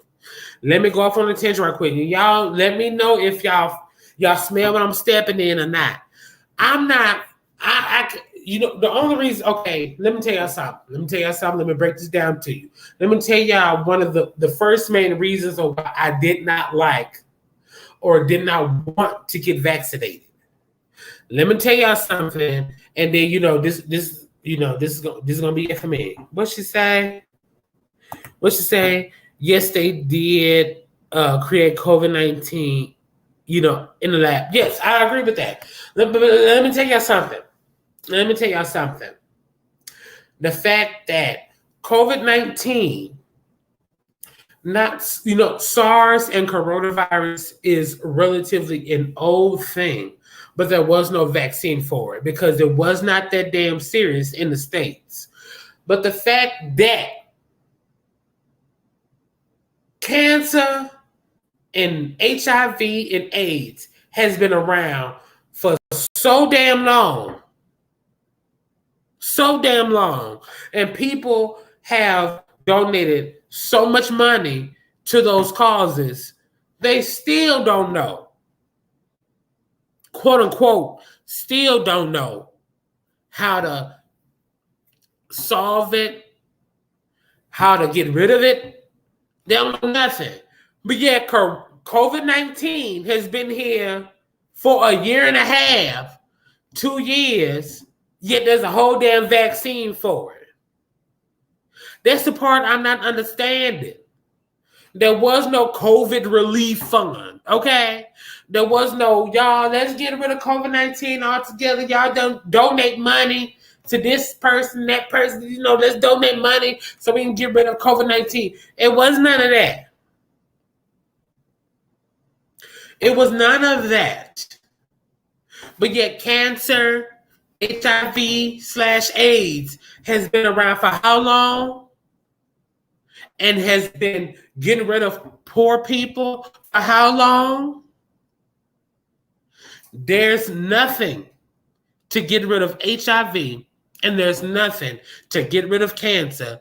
But yet, COVID-19, all of a fucking sudden got a vaccine for it. You get what I'm saying? You smell what I'm stepping in? Like, this ain't no conspiracy theory type of thing. But it does make you think. Especially if you've been around as long as I've been around. But to say, like and share this video. Please like and share this. I'm not understanding. It's not making any sense to me. Cancer has been around for years. HIV has been around for years. But yet, they just now came up with a fucking pill. Just came out with a pill to be like, oh yeah, if you take this pill on a regular basis, it might, lower your chances of getting HIV. It might lower your chances of spreading HIV. HIV been around since the 70s and 80s. HIV has been around since the 70s and 80s. Thank you, Scott. Thank you, girl. HIV and cancer's been around for a long fucking time. But yet, there's nothing for it. There has been times where people have went under surgery to get rid of their cancer. And then years later, oh shit, cancer done re-fucking appeared. Bitch, I'm missing a whole fucking titty.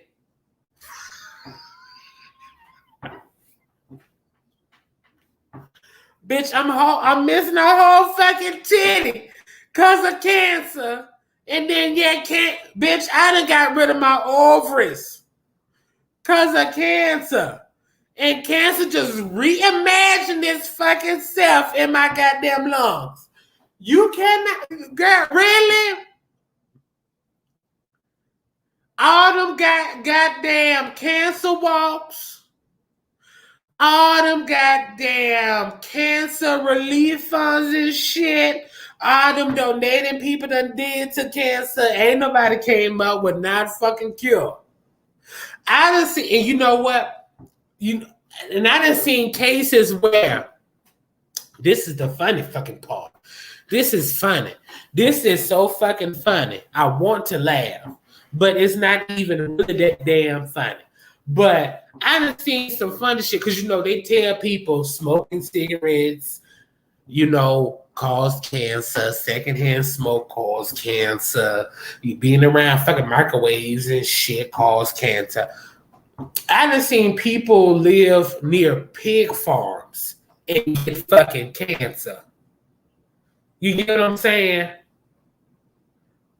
I done seen people that's around fucking slaughter farms where they slaughtering pigs and cows and shit.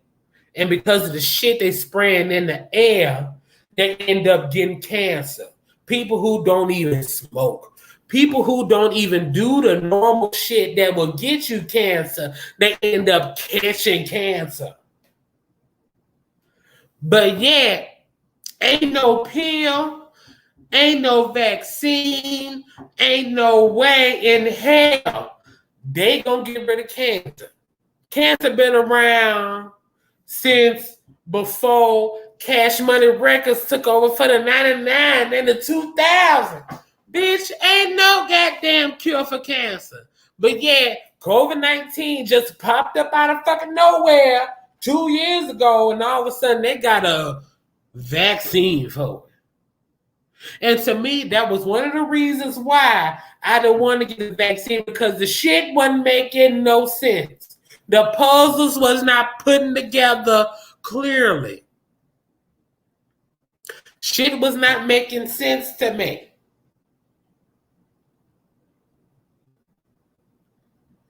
Okay? Let me know if y'all smell when I'm stepping in. Okay? Okay? It was something about that COVID vaccine, congratulations to the people who got it. Okay?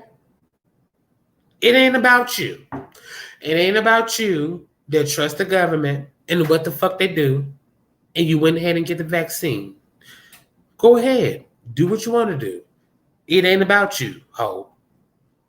It's about the government and what the fuck they got going on over there. And then this is what we was talking about before before LaPree had left. The fact that Cuomo, the governor, or the ex-governor, rather, the ex-governor of New York, did not count old deaths as COVID deaths properly. They were saying he miscounted by 50% and all that other stuff. The fact that he miscounted upon that, next thing you know, all these sexual allegations came out in December of 2020. Now, all of a sudden, he had to resign. Now we got this whole called Karen. What's her name? Carol? The new governor. What's her fucking name? Carol. Now she said, the fact that she said any goddamn fact, she's like, it's common sense to get the vaccine, y'all. It's common sense, and it's up to God. God sent this. I'm trying to look for that video, but y'all give me a second. Let's get into what the fuck else she said. Cunt. Because it's still obvious. And that's what I want people to conclude. Right now, our numbers. This is another thing. I'm sorry to cut her off again. This is another thing that's not. What she talking about? This is so fucking obvious. Did everybody forget? When they was injecting syphilis into black people, into the black men? Did everybody forget that? Did we forget that collectively? Let me know in the comment section. Let me know in the goddamn comment section. Did we, selectively forget how the U.S. government was like, let's inject all black men with syphilis that was in the army? Let me know that. Did we forget about that? What you saying? I'm so sorry. I missed why you said that you will not get the vaccine. Please repeat yourself. Okay. Let me repeat this, and then I'm gonna play the video. Let me know if y'all can hear me. Please put in the comments that y'all can hear me, because I don't want no further confusion. Please, somebody, anybody, let me know you can hear me clearly.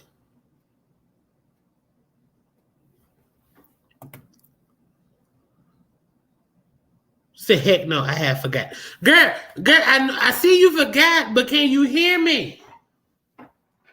Can you hear me? Okay, she said, yes, I can hear you clearly. Okay, this is why I won't get the vaccine. Let me say this. And then, we're going to move on. This is why I won't get the vaccine. Thank you, Loretta. I won't get the vaccine mainly because I'm grown and I can do to my body whatever I want to do to it. This is why I was against the abortion laws that Texas had passed. Because what makes you authority of someone else's body? You should not have authority over other people's body and what they want to do to it. So I am one of those people that if I don't want to be vaccinated, I shouldn't have to. I don't want to be forced to do it.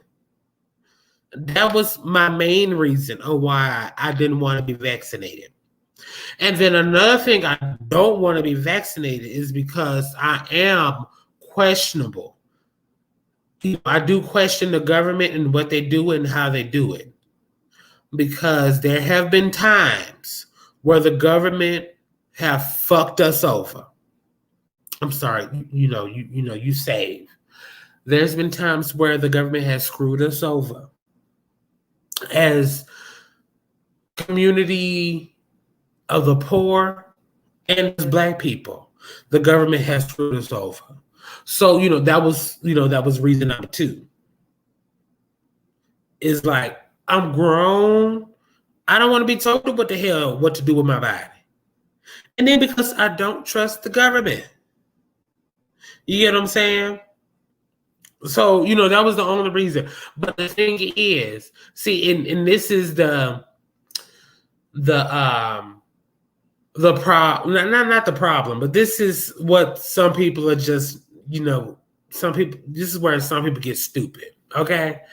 Even though I don't want to be vaccinated, I do not put myself in danger. You get what I'm saying?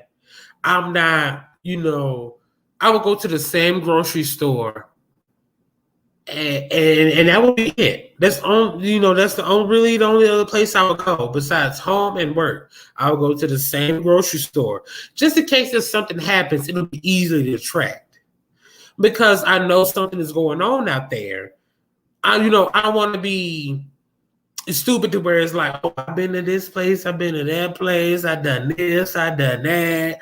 And then, it's kind of hard to track what the hell you've been doing.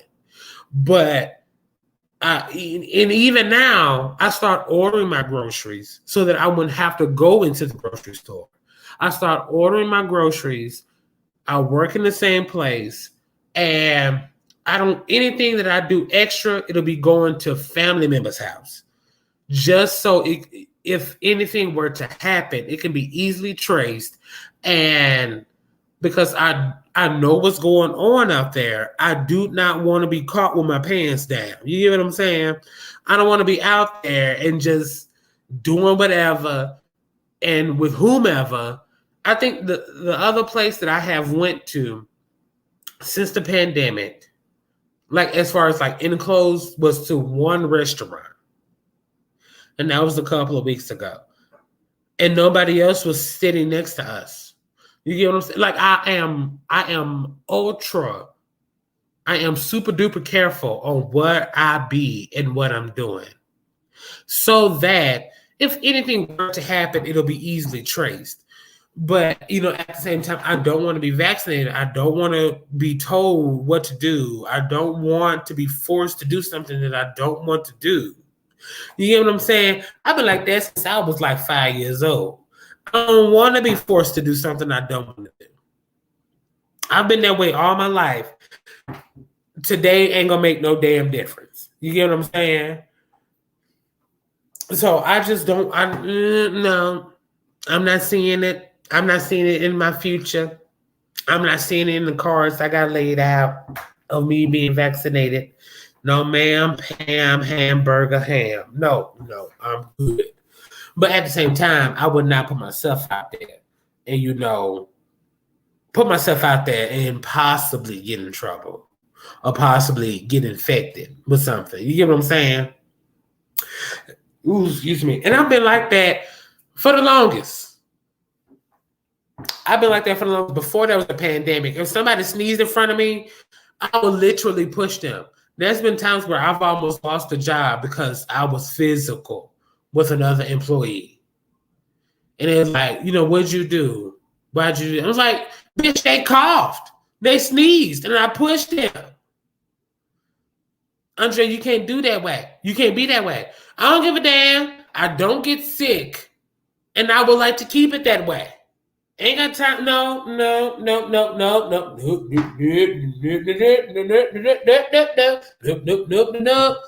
I just do not know. I've always been that way.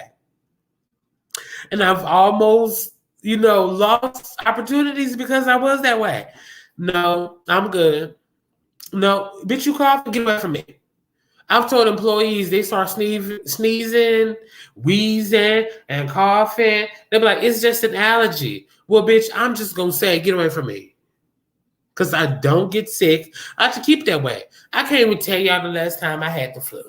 I can't even tell you the last time I've been sick. I have not have anything since I was in high school. That's over 10 years ago. Okay? So I like to keep it that way. So I was that way before COVID. I was the one snitching, snitching to my managers, be like, Josh took a shit and wasn't washing his hands. I was one of them.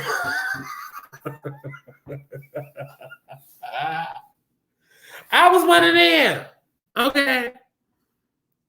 Let's finish. Let's finish this. I will give a report as soon as we get more numbers on where we're at in terms of vaccinating our nursing home workers and our healthcare workers. I was on the phone as I was walking in here with the leaders of our downstate healthcare organizations. I told them how proud I am that many of them have achieved 98%, 99%, which is extraordinary.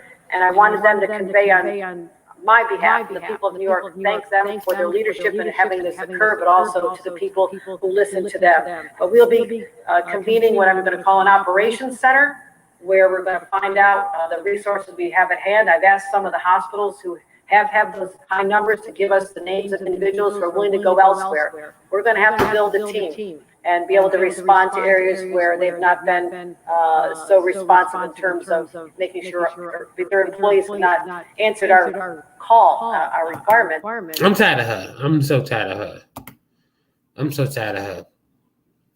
And she in a whole goddamn different time zone. I'm just so tired of her. I'm so tired of her. Already. We're not even in the same state. We're not even in the same time zone. And I am tired of her. You get what I'm saying? I'm so tired of her. She was the one that was talking about something. I don't know. I met with Jay-Z.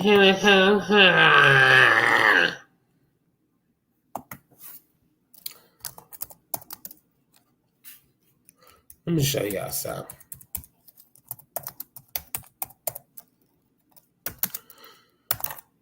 It was like, what the fuck? Okay.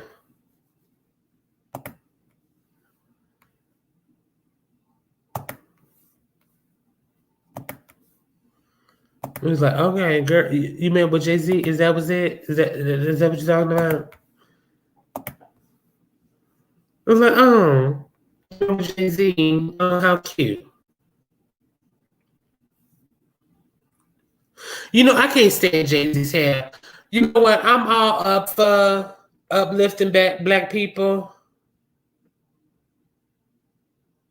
All that stuff. I can't stand Jay-Z's hair.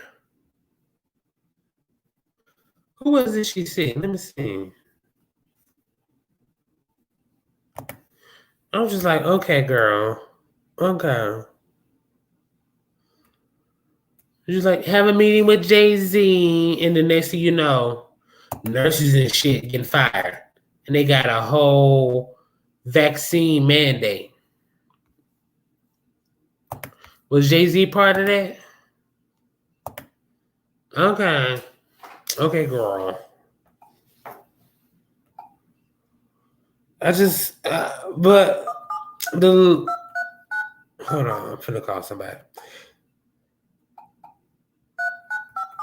The pushing of his vaccine is just really strange to me. It don't make any sense to me. It does not make any sense to me. Like even in the vaccines in schools, it's like, yeah, your child can be vaccinated, but that's up to you. It's not really a mandatory kind of thing.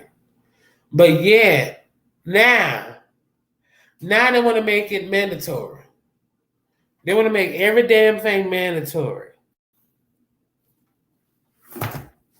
Everything must be mandatory now. I'm just not getting it. And then after Cuomo, even though I don't like, it's not that the fact that I don't like Cuomo, but I'm seeing a pattern. Not a pattern, but I'm seeing what the hell going on. So Cuomo undercounts health care.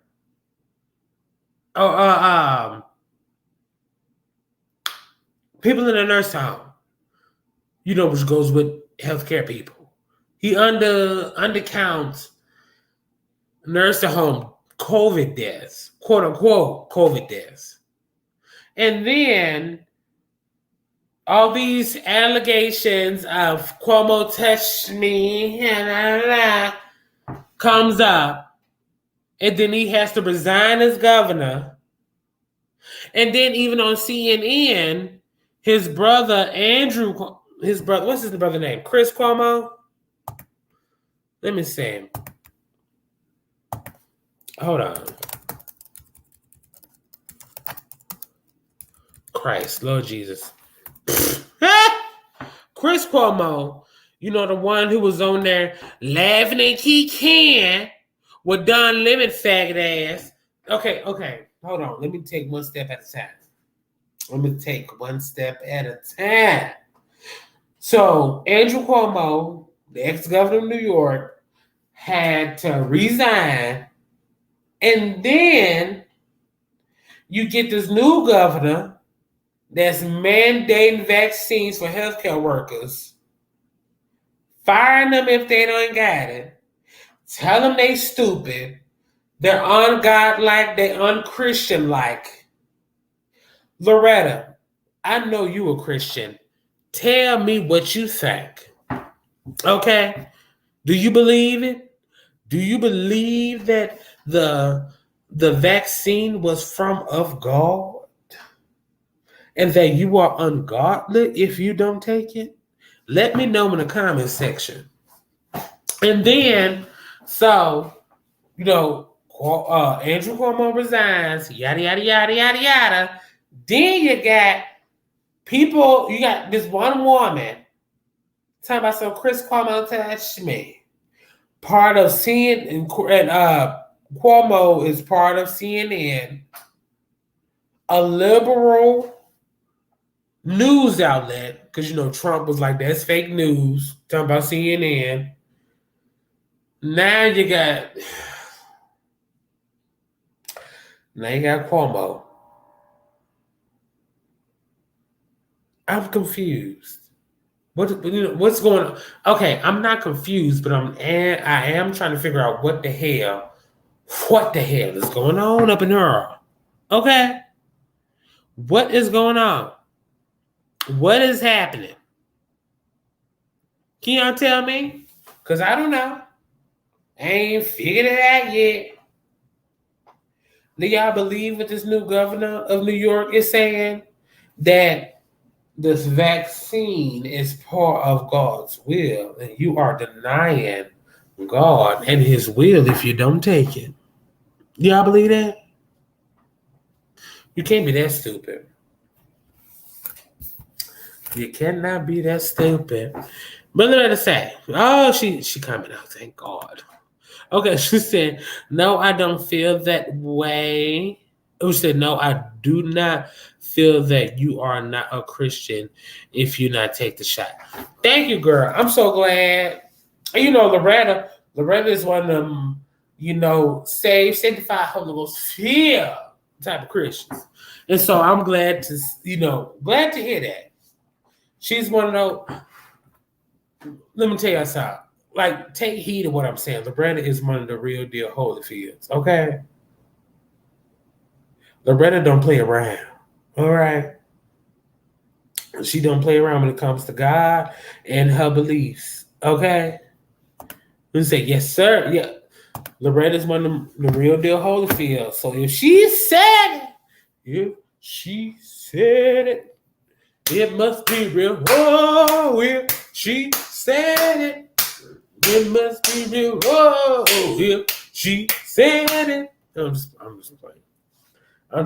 I'm glad you think that way. But when it comes to them white people, them white Christians, Let me see if I can find a video.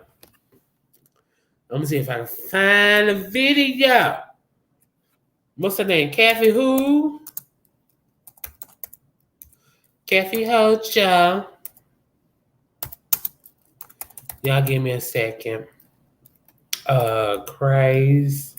Okay, God vaccine. Let me type in God vaccine. Let's see what that do. Let's see what comes up.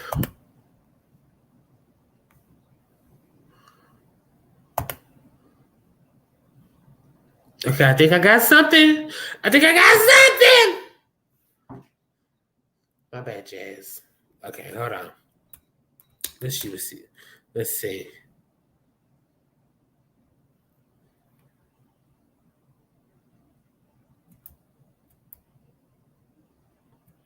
Oh, Lord. You're talking about Tucker Carlson, Jesus.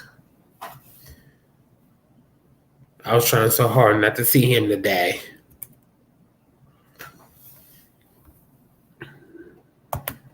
Yeah, hold on. Let me see if I can find the video.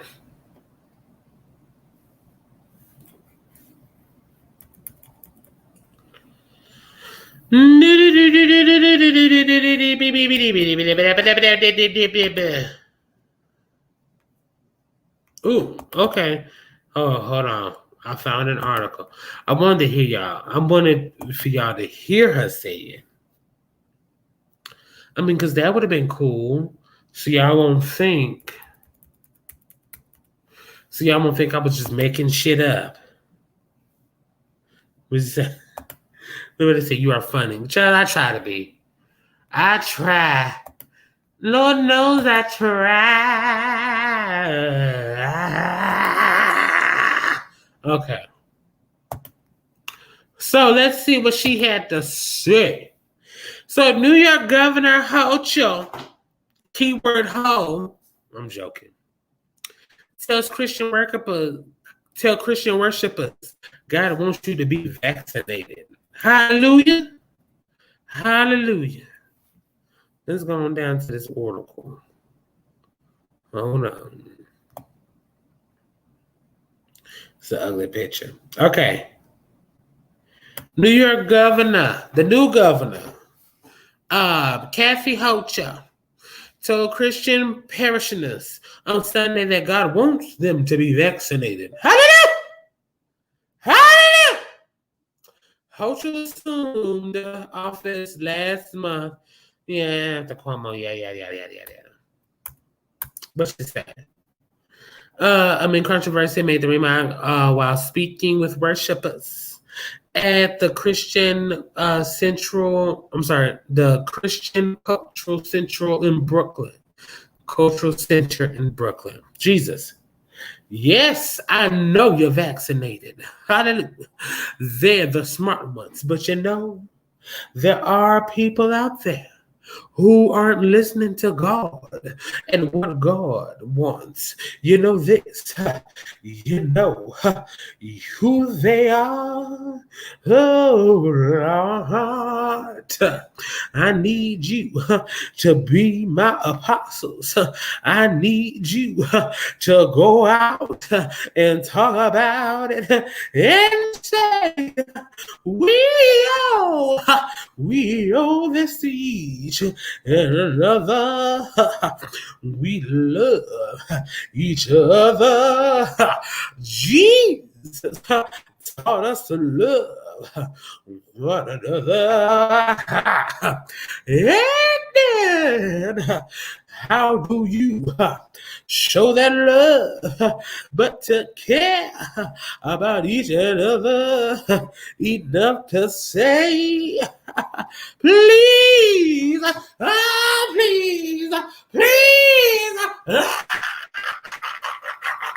please get vaccinated because I love you.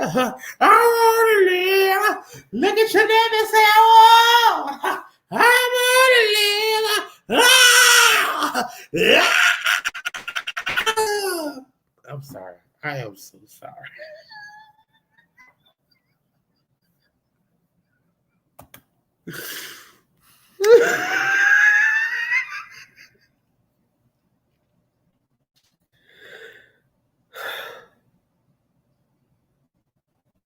I'm sorry. I'm sorry. I did not mean. I didn't mean to do all of that. I'm sorry. It kind of came natural. Brother Radissack, I love God with all my heart, but I have not and would not take the vaccine.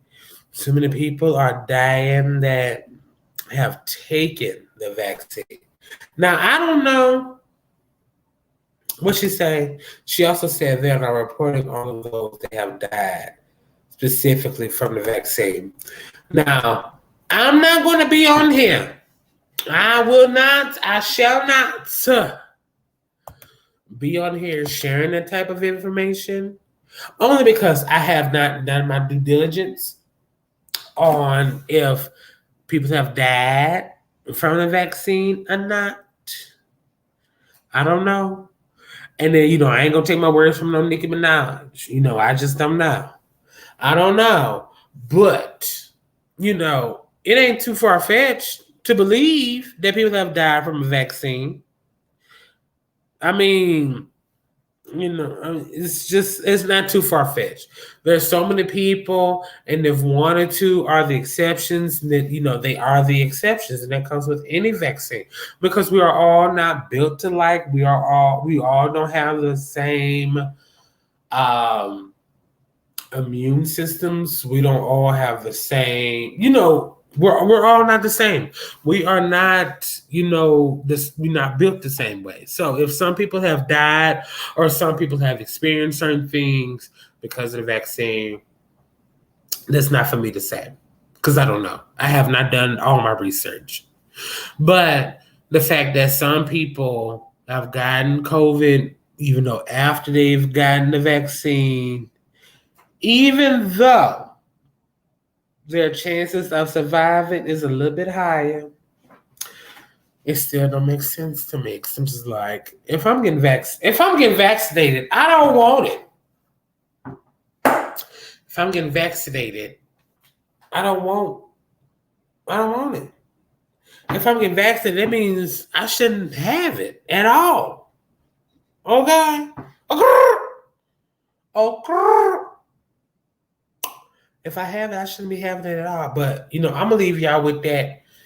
Let's go, because we've been live for damn near 4 hours. And it don't even feel that way.